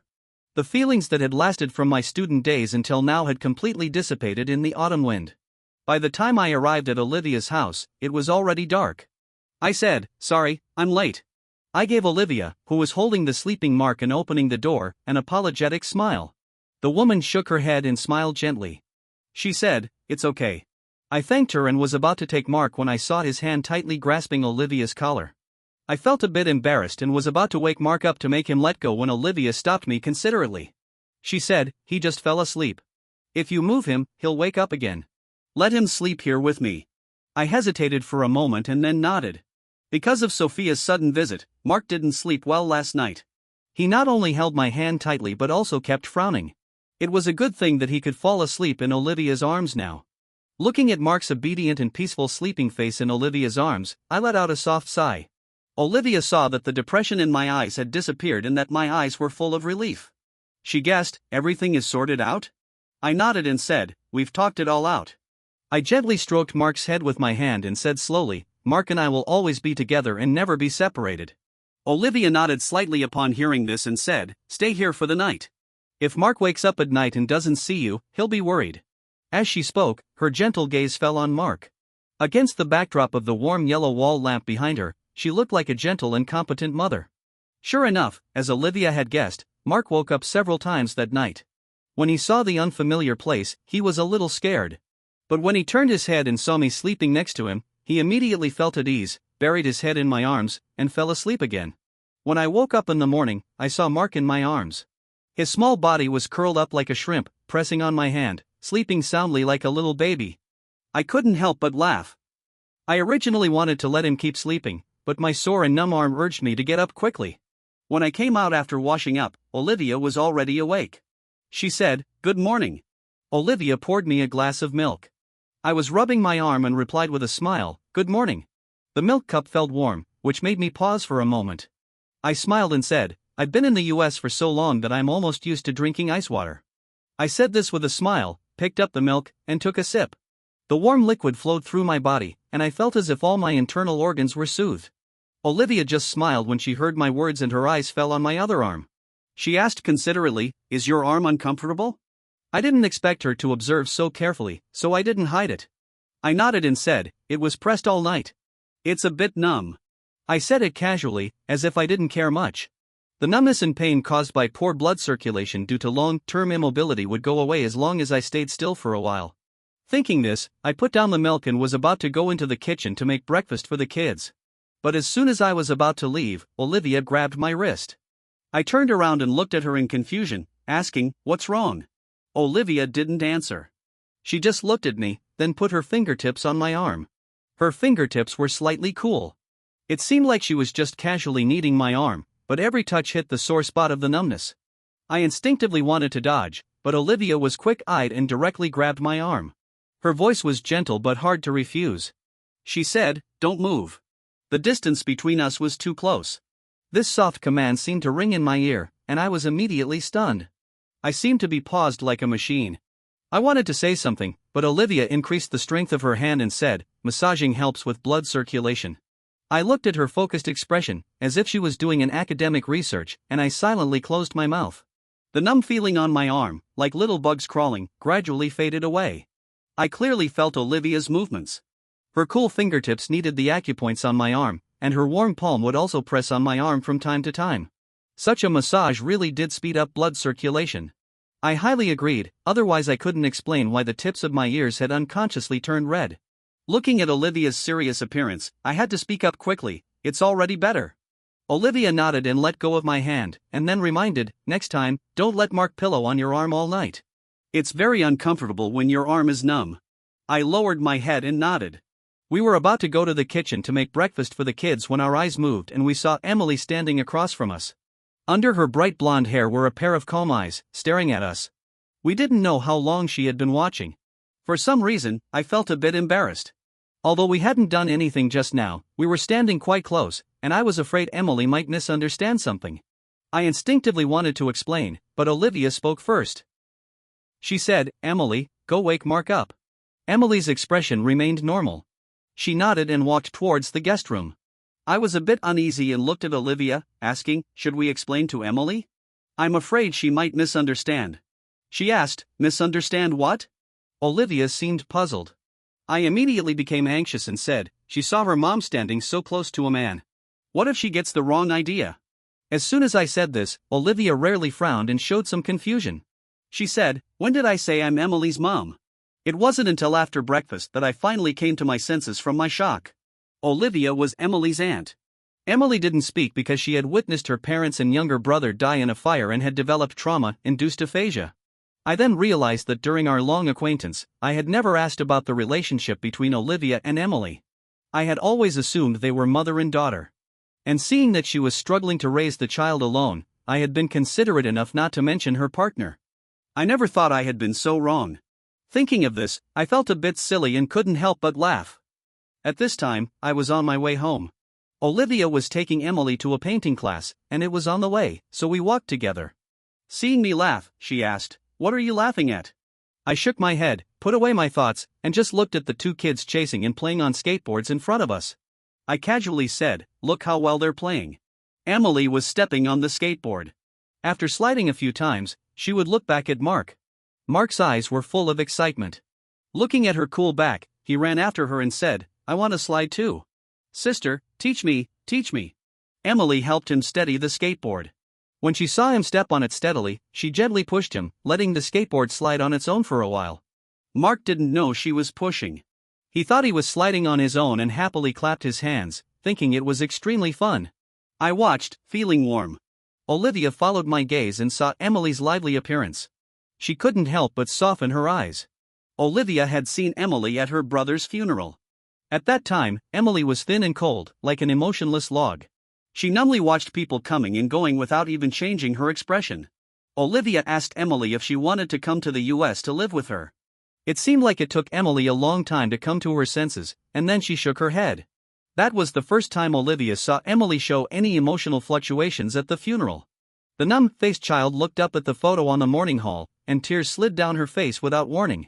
Olivia's heart trembled, and she let out a soft sigh, wiping away her tears. Olivia knew that Emily was reluctant, so she didn't force her to come with her. Instead, she let her relatives on her father's side take care of her. Even though she was very busy, she would fly over to see her every month. Until last month, when the relatives on that side had twins and really didn't have the energy to take care of her anymore, Olivia booked a ticket to bring Emily back. But she couldn't take the plane with her, and the relatives on that side didn't want to make the trip either. So, they had to book an unaccompanied minor's ticket. Unexpectedly, that's how she happened to meet me and Mark. Olivia looked at Emily, who was having a great time with Mark, and couldn't help but smile. Olivia had been worried that Emily wouldn't have any friends and would be lonely living with her.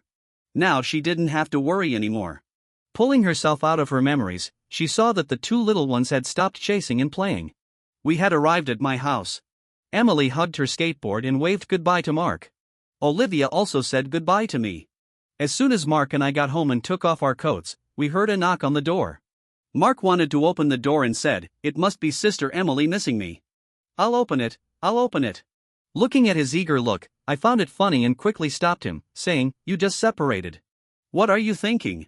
Go wash your hands. I'll open the door." Unexpectedly, when I opened the door, I saw Sophia. She was still wearing the same windbreaker, and there was a suitcase beside her. She said, "I'm going back to China." I was stunned for a moment, and then immediately frowned and said, "Didn't I tell you to let me know in advance if you come to see me? I don't even want to think about how scared Mark would be if he opened the door and saw you suddenly." At this moment, looking at Sophia, I turned my head and shouted, "Dad is going to get a package." Then I walked out the door and closed it behind me. Sophia looked at my reproachful expression. Her hand on the suitcase clenched and then let go. Her heart was filled with complex emotions. Her own son was so afraid of her. Sophia's heart trembled, and she suppressed the bitter feeling. She said, "Sorry, I was passing by on my way to the airport, so I came to say goodbye. I'll let you know in advance next time." These words came from Sophia's mouth. I looked at the woman in front of me. Her cold temperament seemed to have been shattered by something, and she was exuding a sense of decadence. I was surprised for a moment, then regained my composure and just nodded, saying, "Okay. Have a safe trip." After all, where Sophia went had nothing to do with me. I was about to turn around and go home. Sophia watched my resolute figure, her heart aching as if being cut by a knife. I had made it so clear that I no longer had feelings for her. What was she expecting by coming to say goodbye? Sophia thought to herself. But looking at my back, she couldn't help but ask, "Will you return to China?" I stopped in my tracks and turned to look at her. Through her eager eyes, I saw myself nod. After all, this was a foreign land, and I was certain to return to China to live in the future. Sophia's eyes lit up, as if a spark of hope had been ignited. She pursed her lips, as if she wanted to say something more, but I immediately cut off her thoughts. "Even if I return, I may not go back to Jiangcheng," I said. Sophia was taken aback, and her eyes dimmed for a moment. However, the spark of hope wasn't extinguished. "No matter where you are, I'll wait for you to come back," she said. I frowned upon hearing her words. I was about to say something when Mark's voice came from inside the house. "Dad, what did you buy?" I had to suppress the urge to speak, glanced at her, wished her a safe journey, and then firmly closed the door. Sophia looked at the door that closed unceremoniously. Instead of being dispirited as before, a glimmer of hope emerged in her eyes. As long as I returned to China, there was hope for her. Inside the door, I had no idea how she felt. I just spread my hands and said to Mark, "I didn't buy anything. It was a delivery guy who knocked on the wrong door." Upon hearing this, Mark wrinkled his little face. I thought the Lego had arrived. "I wanted to build it with Sister Emily tonight," he said. Looking at his aggrieved and remorseful expression, I found him extremely cute. I smiled and coaxed him, "We can build the Lego tomorrow when it arrives. How about we go to the Ferris wheel with Sister Emily tonight? There's a fireworks show at night too." It was a newly built Ferris wheel nearby, and Mark had been talking about going there for a long time. Hearing this, he immediately nodded. "Okay." In the evening, Olivia and I stopped in our tracks as we looked at the brightly lit and bustling amusement park. I stared blankly at the long queue for the Ferris wheel and exclaimed, "There are so many people. I've lived here for almost a month, and this is the first time I've seen so many people in this neighborhood. I don't like crowded places, especially those with a lot of noise." I suddenly regretted it and thought about bringing the two children here another time.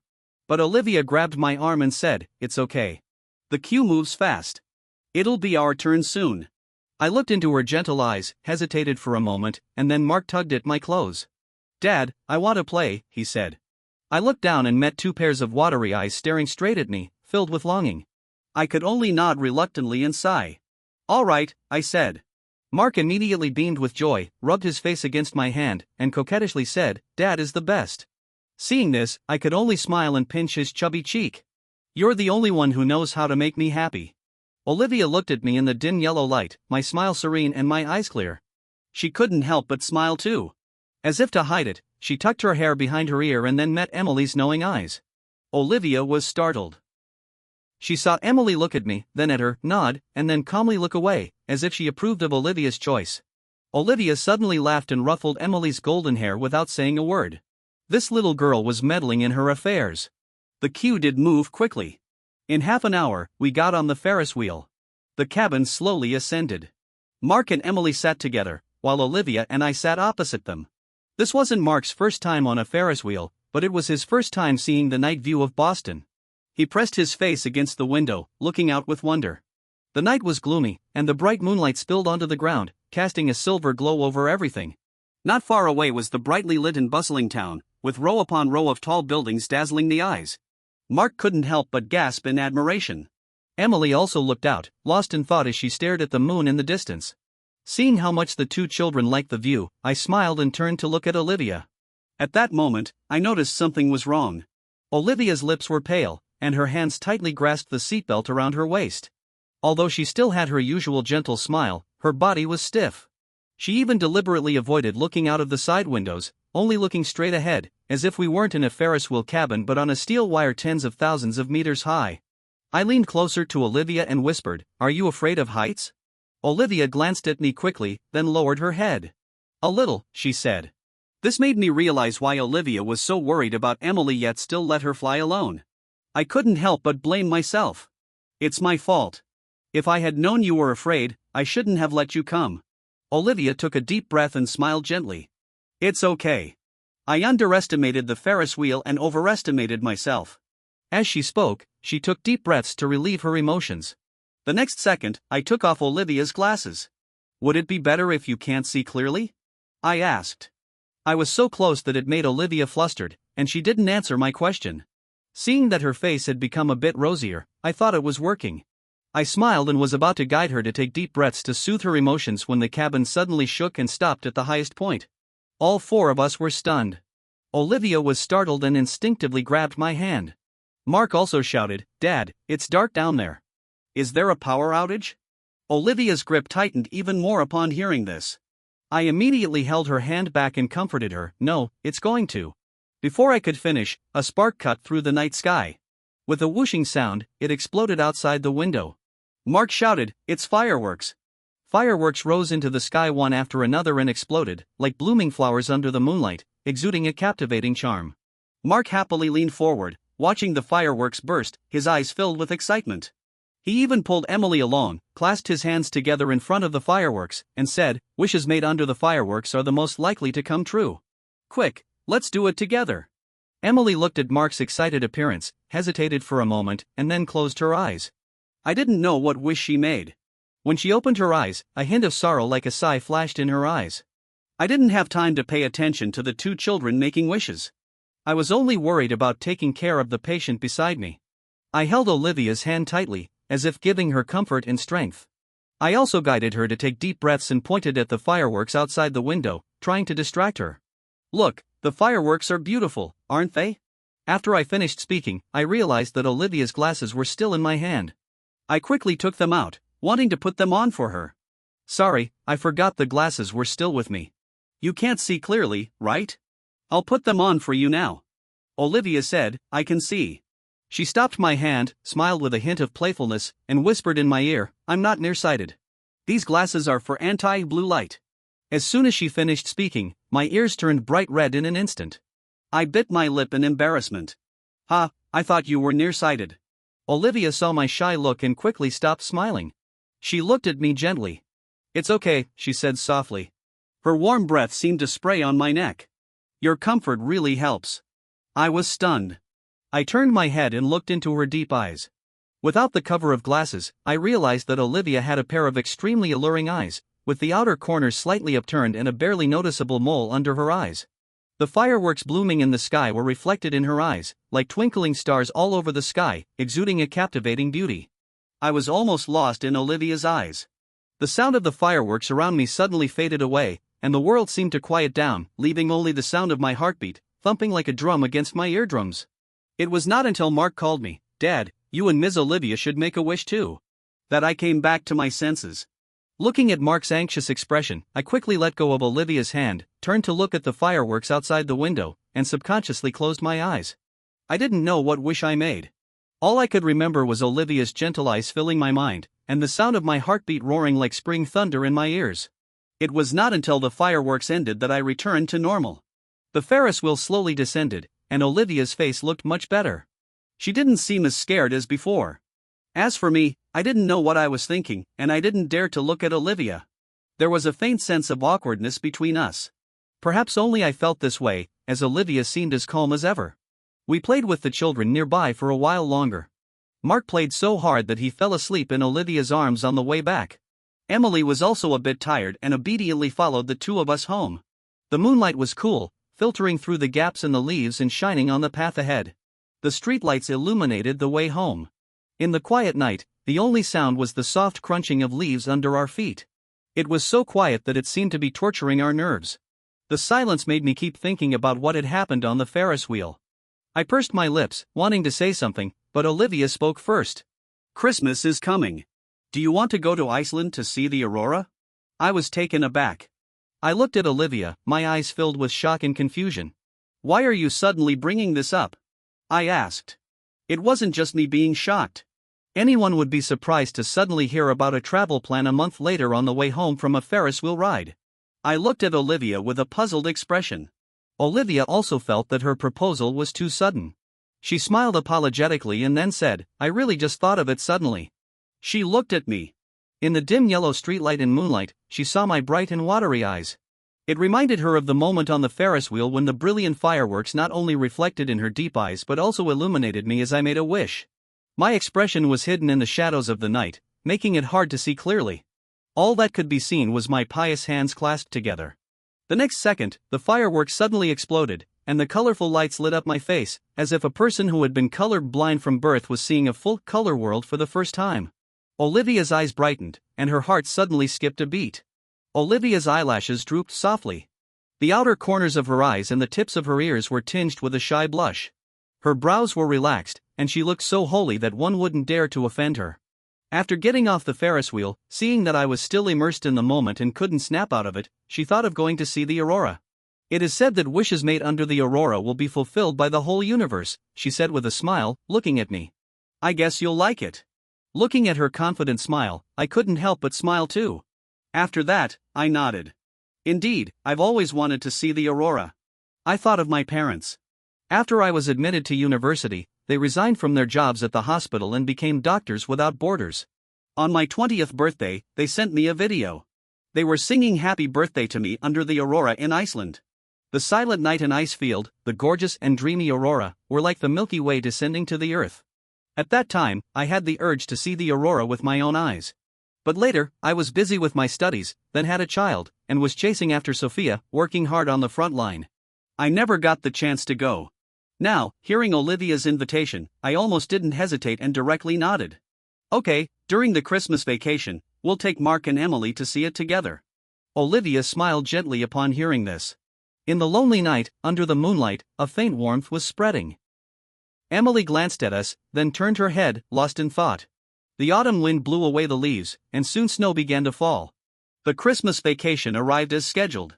Since Christmas and New Year's Day are close, the holidays are usually combined, adding up to 2 weeks, during which we could have a good time in Iceland. I looked at Mark, who was eager to go, and with some worry, I adjusted his clothes and reminded him again, be sure to hold Sister Emily's hand tightly.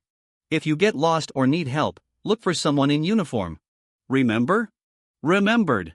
Mark nodded, glanced at Emily beside him, and said seriously, Dad, don't worry. I'll be as brave as Sister Emily and not be afraid to fly alone. I sighed, looking at the two little ones. I felt extremely helpless. For this trip, Mark insisted on flying alone, just like Emily did last time, and refused to let either of us accompany him, saying, I've grown up. I want to be as brave as Sister Emily. After much persuasion, he only agreed to let Emily accompany him. Naturally, I was worried, but looking at the determined looks in their eyes, I really couldn't refuse. So, Olivia and I booked an earlier flight. We would fly first, and they would follow on a later one. The boarding announcement rang. The flight Olivia and I were taking was ready for boarding. I wanted to give some more instructions, but Emily wrote a few words in my palm. She wrote, I'll take good care of Mark. Don't worry. I looked into Emily's calm eyes, full of determination. It seemed that these words were not only to reassure me but also to make up for something. I thought of something and stopped nagging. I stroked her head and gently replied, Uncle believes in you. Olivia also reminded Emily, hold your brother's hand and don't get lost. We'll meet at the exit after getting off the plane. Then she stuffed an asthma inhaler into Emily's pocket. Although it hasn't flared up for a long time, it's better to be prepared. Emily nodded and looked at us silently. I thought she was urging us to board the plane quickly.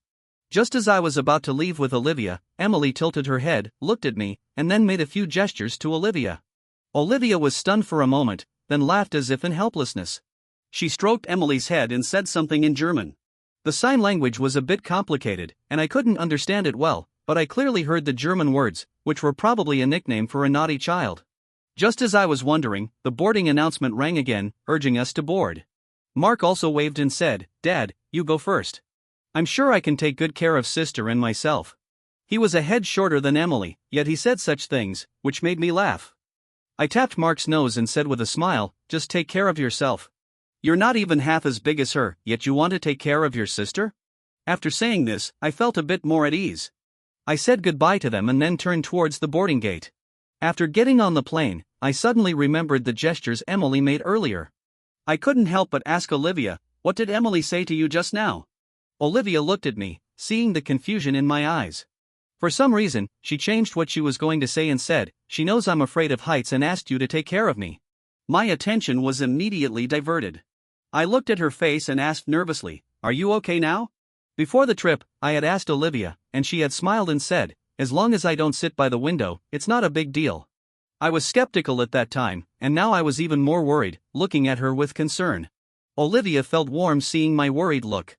She was about to say she was okay, but then she pushed her glasses and showed a hint of vulnerability in her eyes. "I'm okay now, but I'm a bit scared during take-off and landing." I immediately frowned. The feeling of weightlessness during take-off and landing is the strongest, and it's indeed the most terrifying time for people with acrophobia. I hesitated for a moment and then moved closer to her. Olivia watched me approach with a calm look and deliberately asked, "Are you going to take off my glasses again this time?" I paused, looking a bit helpless. "No," I said. Just thinking about the misunderstanding in the Ferris wheel last time made me extremely embarrassed. I glanced at her and said, "Do you still want to relieve the discomfort or not?" This didn't sound like anger but rather like shyness. Olivia wasn't annoyed at all. She nodded gently and coaxed, "Please, Dr. James, give me some guidance." Her voice was soft, with a hint of imperceptible laughter, which made my ears turn red instantly. But the plane had already started to taxi, so I quickly took out a pair of flight earplugs and said, "Use these. They'll reduce the discomfort in your eardrums." The plane was taxiing faster and faster, and my speech also sped up. You can also tense the muscles in your abdomen and legs during take-off to reduce the feeling of weightlessness. If you really feel uncomfortable, talk to me to distract yourself. Before I could finish, my hand was gently held by Olivia's warm hand. "This is still the most effective," she said. The plane took off, but my heart felt like it was plummeting in free fall. When the plane arrived at Keflavik Airport, Olivia and I picked up our checked luggage, found our down jackets, and then sat on the chairs at the exit waiting for Mark and Emily. Olivia looked at me wearing gloves and was a bit puzzled. "Aren't you hot?" The central air conditioning in the airport is so warm that it makes people drowsy. Some foreigners are even wearing short sleeves. I pursed my lips, gave an embarrassed smile, and took off my gloves. "I don't know why I put them on," I said. Actually, I was lying. Olivia saw me looking down and avoiding her gaze, so she knew I wasn't telling the truth. But she didn't expose me and just nodded as if she didn't notice. I looked at my hands a bit helplessly. Although it had been a long time since we got off the plane, the feeling of Olivia's touch still seemed to linger on them. It was warm, firm, and carried a faint perfume scent of floral fragrance, making my mind all jumbled. I secretly glanced at Olivia. Seeing her looking calm, I thought I was overthinking. But just as I did, Olivia happened to look over, and I quickly averted my eyes. An inexplicable awkwardness settled between us. It wasn't until the two children joined us. Mark shouted from afar, "Dad, sister didn't have an asthma attack." I took good care of her, right? His voice, full of eagerness for praise, reached us before he did. I smiled, squatted down, took his small school bag, and praised, "Our Mark is really amazing." Then I stroked Emily's head and said, "Emily is amazing too. Taking such good care of your brother, you're excellent." Emily's eyes flickered. She nodded a bit shyly and looked away. Mark was still excited and kept talking to me. The big sisters all praised me, saying I'm great. I nodded. Looking at his lively appearance, the big stone in my heart finally dropped. Mark hadn't been this happy for a long time. Just as I was thinking, I heard Olivia say, "The BB owner is here to pick us up. Let's go." We all nodded, changed our clothes, and walked out. We stayed at a bed and breakfast, BB, 30 kilometers away from Reykjavik, the capital of Iceland. The owner was a local Icelander with a typical Nordic appearance. He greeted us politely when he saw us and helped us carry our luggage. His English was rather poor, but we could barely understand him. When he learned that we were here to see the aurora and celebrate Christmas, he enthusiastically recommended his sister. Olivia is an experienced aurora hunter. She has taken many people to see the aurora. Olivia and I exchanged a look. We knew we had found the right person. Seeing the aurora is a matter of luck. If someone experienced leads the way, it would definitely be more effective. I couldn't wait to meet the Olivia the owner mentioned. Just as I was thinking, the owner looked at us through the rear view mirror and said, according to Icelandic legend, lovers who see the aurora together are blessed by the gods and will be happy for a lifetime. As soon as he finished speaking, I was stunned. I shifted my eyes in embarrassment but met Olivia's smiling eyes. She raised an eyebrow. In the shadow of the car, only her eyes were astonishingly bright, looking straight into my heart. My heart skipped a beat. I somehow remembered the previous scenes on the Ferris wheel and in the plane. That feeling of excitement and awkwardness welled up in my heart again. I almost fled as I averted my eyes, bit my lip, and was about to explain when Olivia said, "It's a very romantic legend." She neither denied nor admitted it, as if she didn't understand the owner's meaning, and smoothly changed the subject. "We want to ask Olivia to take us to see the aurora. Do you know if she has time?" The man turned the steering wheel and said, "I'm not sure. But her house is next to the BB. You can ask her later." We arrived at the BB smoothly. Olivia wanted to help carry the luggage, but I stopped her with a smile. "I can handle it here. You take the children to rest for a while and adjust to the time difference." Olivia looked at the two children who were so sleepy that they could barely keep their eyes open, nodded, and first took them upstairs to wash up and put them to bed. Icelanders seem to be able to sense romance innately. Even though the owner couldn't understand our conversation, he could feel the intimacy between us. He murmured in Icelandic, "A happy family." Olivia happened to hear it and couldn't help but smile. She replied in Icelandic, "Thank you." The owner was a bit shocked. Looking at our Eastern faces, he subconsciously communicated in English and didn't expect Olivia to understand Icelandic. Olivia explained, "I once lived in Iceland with my parents for a while. They fell in love under the aurora." Olivia looked at the surrounding snow-covered landscape and the bright sky, took a deep breath of the cold air. The frigid air rushed into her nostrils, awakening her childhood memories. She remembered that at that time, under the aurora, the family sat around in a tent, warming themselves by the fire. Her mother told stories and played the harmonica. It was warm and nostalgic. Olivia looked up and saw the light on the second floor of the BB. It was as if she saw her childhood home. She lowered her head and smiled gently.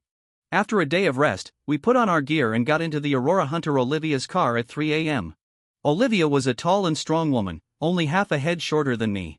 Her blonde hair was neatly tied behind her head. A few wrinkles at the corners of her eyes showed that she was no longer young, but her eyes were still sharp, and she spoke concisely. "The weather has been good recently. It'll be relatively easy to observe the aurora." As she drove, she looked at the satellite maps and cloud charts, constantly adjusting the direction.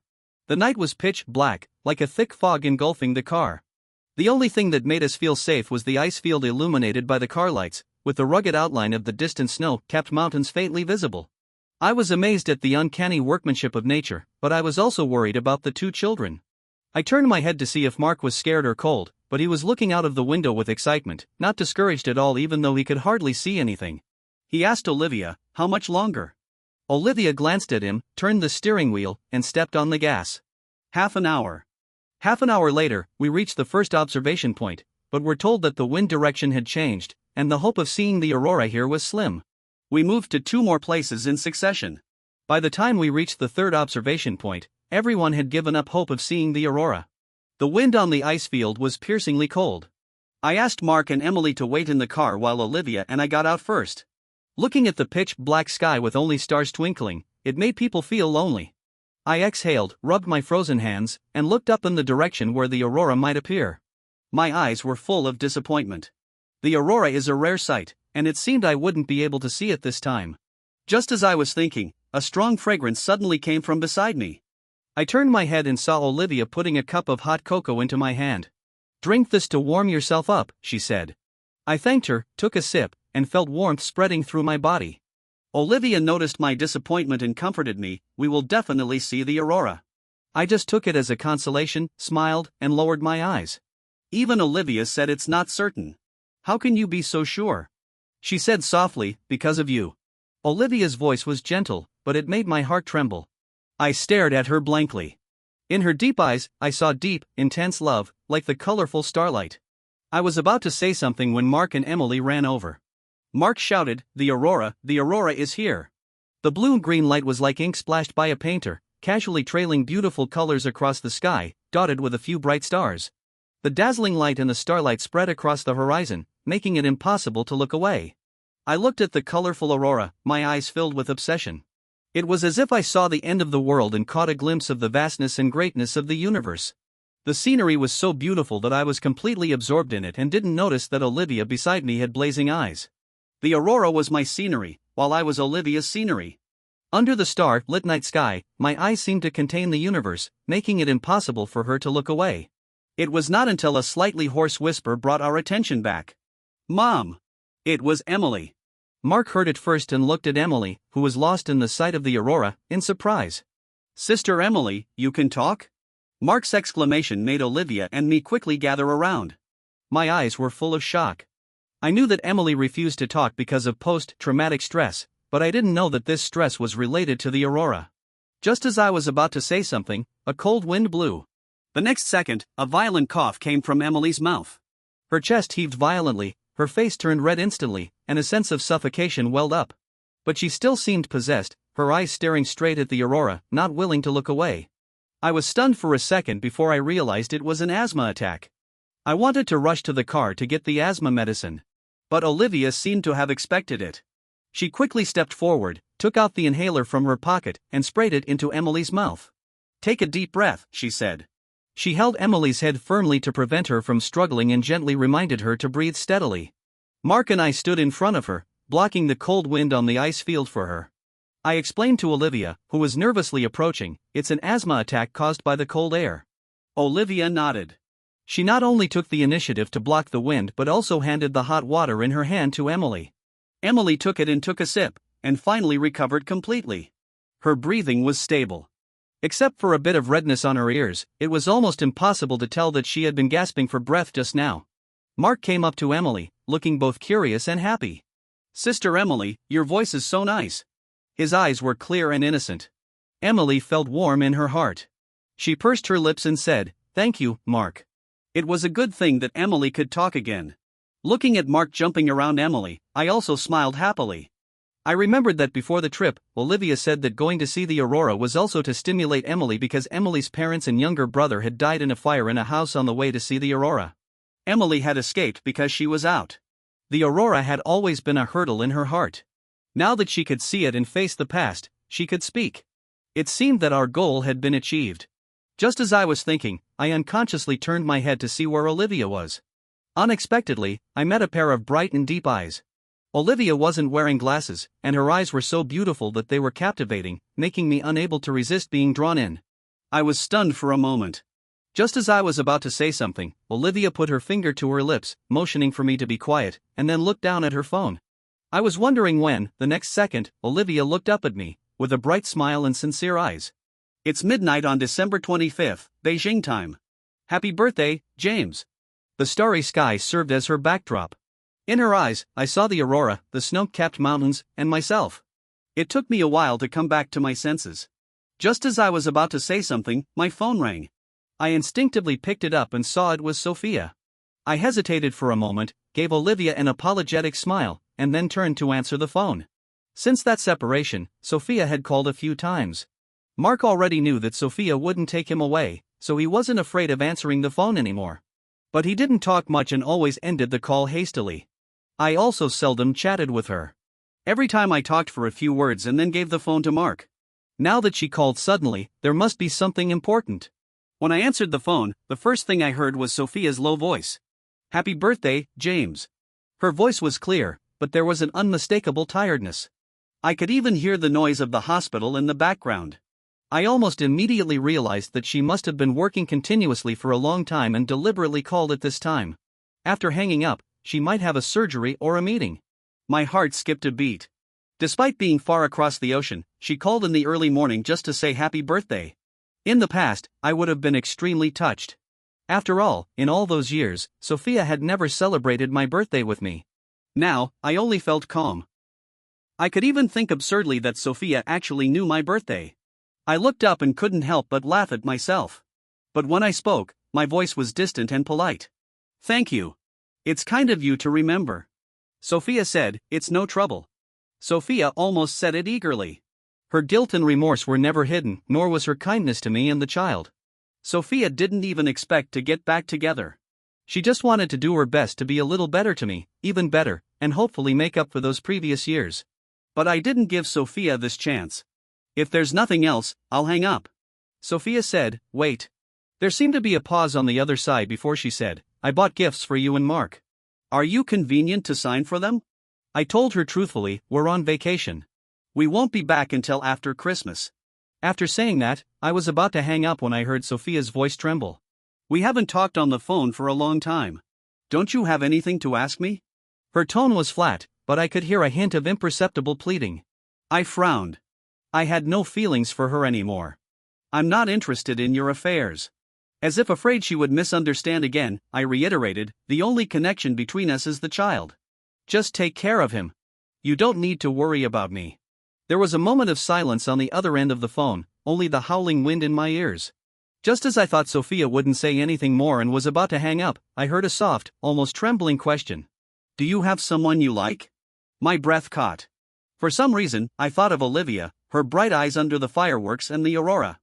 I was stunned for a moment, didn't answer directly, and just hung up the phone. Olivia said, the aurora is about to disperse. We should go. I came back to my senses, looked up at the gradually disappearing aurora. The lonely night outlined the outline of the distant mountains. The cold wind blew, dispelling the dullness in my heart. For some reason, I thought of the video my parents sent me when I was 20. They made a wish under the aurora, hoping that their son would have the freedom to choose love, the freedom to reject love, and always be free and without regret. In the ice and snow, my thoughts had never been so clear. I looked at Olivia beside me, and a warm and full feeling filled a part of my heart. Even when Mark knew it was my birthday and regretted that I didn't make a wish under the aurora, I just smiled softly. There's no need to make a wish. The most important wish has already come true. When Olivia heard this, for some reason, her heart suddenly brightened. Back at the BB, the two children had already fallen asleep. The sky was turning pale in the east. The night in Reykjavik passed, and the day arrived quietly. I looked at the two of them sleeping side by side, and I smiled, feeling relieved and free. I pulled the curtains for them, turned around and walked out. Then a warm, citrus-scented figure rushed into my arms. Olivia's eyes were gentle. She opened her fist in front of me, and a diamond-inlaid watch appeared in front of my eyes. I was stunned for a moment. Then I heard her sweet voice. This is your birthday gift. I didn't have time to give it to you just now. Olivia still wasn't wearing glasses. Her slightly upturned eyes stared at me intently, her eyes shining brightly like starlight, making me a bit dazed. I couldn't tell whether it was the diamond or Olivia that was so captivating. That diamond was like the most brilliant starlight, reminding me of the fireworks that day and the aurora today.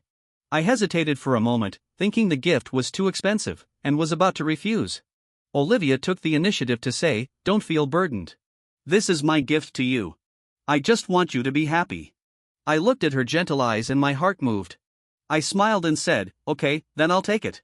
As I said that, I reached out to take it. But the next second, I stopped my hand, pursed my lips, and suddenly said, put it on for me. Olivia was stunned. She didn't expect me to make such a request. After all, between the two of us, she was always the more proactive one, and I had always been polite and kept my distance.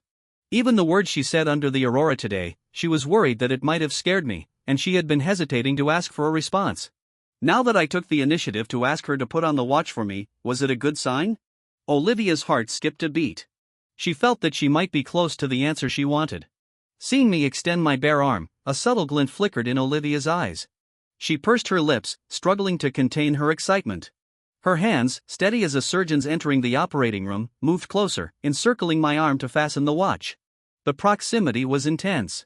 Olivia had always considered herself the proactive one, constantly devising ways to draw me closer, hoping I'd reciprocate her feelings. But she never expected that a single hint of my initiative would make her hands tremble uncontrollably. A faint woody fragrance wafted around her nose, alluring like a floral scent that was impossible to resist. It all happened in an instant. Despite her racing thoughts, her hands deftly completed the task. She quickly put the watch on me and then stepped back. Catching a glimpse of my bright red ear tips from the corner of her eye, she paused, unable to hold back a chuckle. Your ears are red. I was startled. At her words, a blush instantly spread across my cheeks. I pursed my lips, gave an embarrassed smile, and took off my gloves. I don't know why I put these on, I said. In truth, I was lying. Olivia, noticing my evasive look as I lowered my eyes, knew I wasn't being honest. But she didn't expose me, merely nodding as if she hadn't noticed. Indeed, I was lying. I looked at my hands, feeling a bit at a loss. Even though it had been quite some time since we got off the plane, the memory of Olivia's touch seemed to linger warm, firm, and carrying the faint perfume of floral notes, throwing my mind into disarray. I stole a quick glance at Olivia. Seeing her composed expression, I thought I might be overthinking. But just then, Olivia happened to look over, and I swiftly averted my gaze. An inexplicable tension settled between us. Once again, it all happened in a flash. Her hands, regardless of her inner turmoil, efficiently put the watch on me, and she stepped back. And once more, upon seeing my red ears, she couldn't help but laugh. "Your ears are red." I was taken aback. The blush deepened across my face. I bit my lip, looked at her, and said, "My ears are red because I like you." Olivia's eyes widened in shock at the word "like." Her mind seemed to go blank for a few seconds before she managed to stammer, "Like?" I was accustomed to her calm and composed demeanor. Seeing her react so slowly for the first time, I felt as if I'd glimpsed her most genuine self, and I found it utterly endearing. I couldn't resist leaning in, cupping her face, and planting a kiss on her lips. "I like you," I murmured. As I was about to pull away, a pair of arms encircled my waist, intensifying the touch on my lips. Our lips parted, and our tongues intertwined. After a passionate kiss, we were both breathless as we reluctantly separated. Olivia's eyes were tinged with a shy red at the corners, and her lips were moist, as if inviting another kiss. My gaze darkened. I leaned my head against hers, gently rubbing our noses together. She whispered softly, "I love you." Outside, the snow had piled up 3 feet thick, and the cold wind blew across the ice field.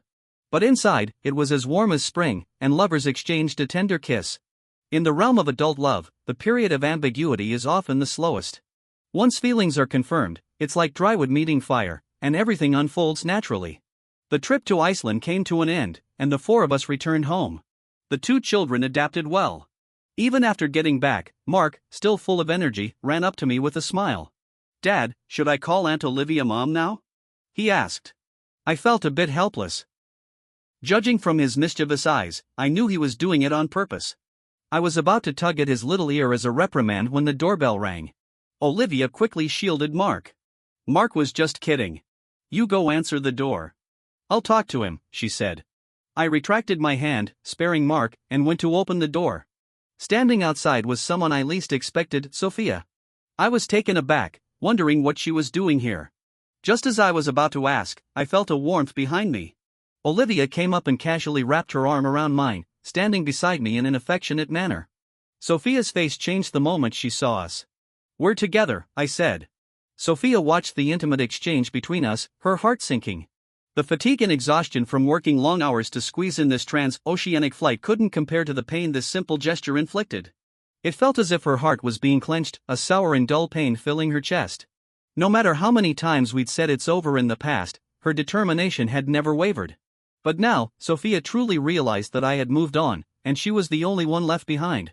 Sophia's heart ached excruciatingly, as if she were being tortured. She looked into my astonished eyes, swallowed the words she wanted to ask, and took out a gift box from her bag. "This is a birthday gift for you," she said. A surgeon's hands are usually steady, but at this moment, they trembled uncontrollably, as if this gift were more challenging to handle than a heart surgery. I glanced at her and took the box. Seeing that she remained silent, I couldn't help but ask, "Is there anything else?" Sophia was startled for a moment. Seemingly thinking of something, she replied, "David is engaged to his college classmate. The wedding is set for March. If you're free, please come to the wedding." I was surprised, then nodded. "I see," I said. I hesitated for a moment. Seeing Sophia fall silent again, I asked, "Should I call Mark?"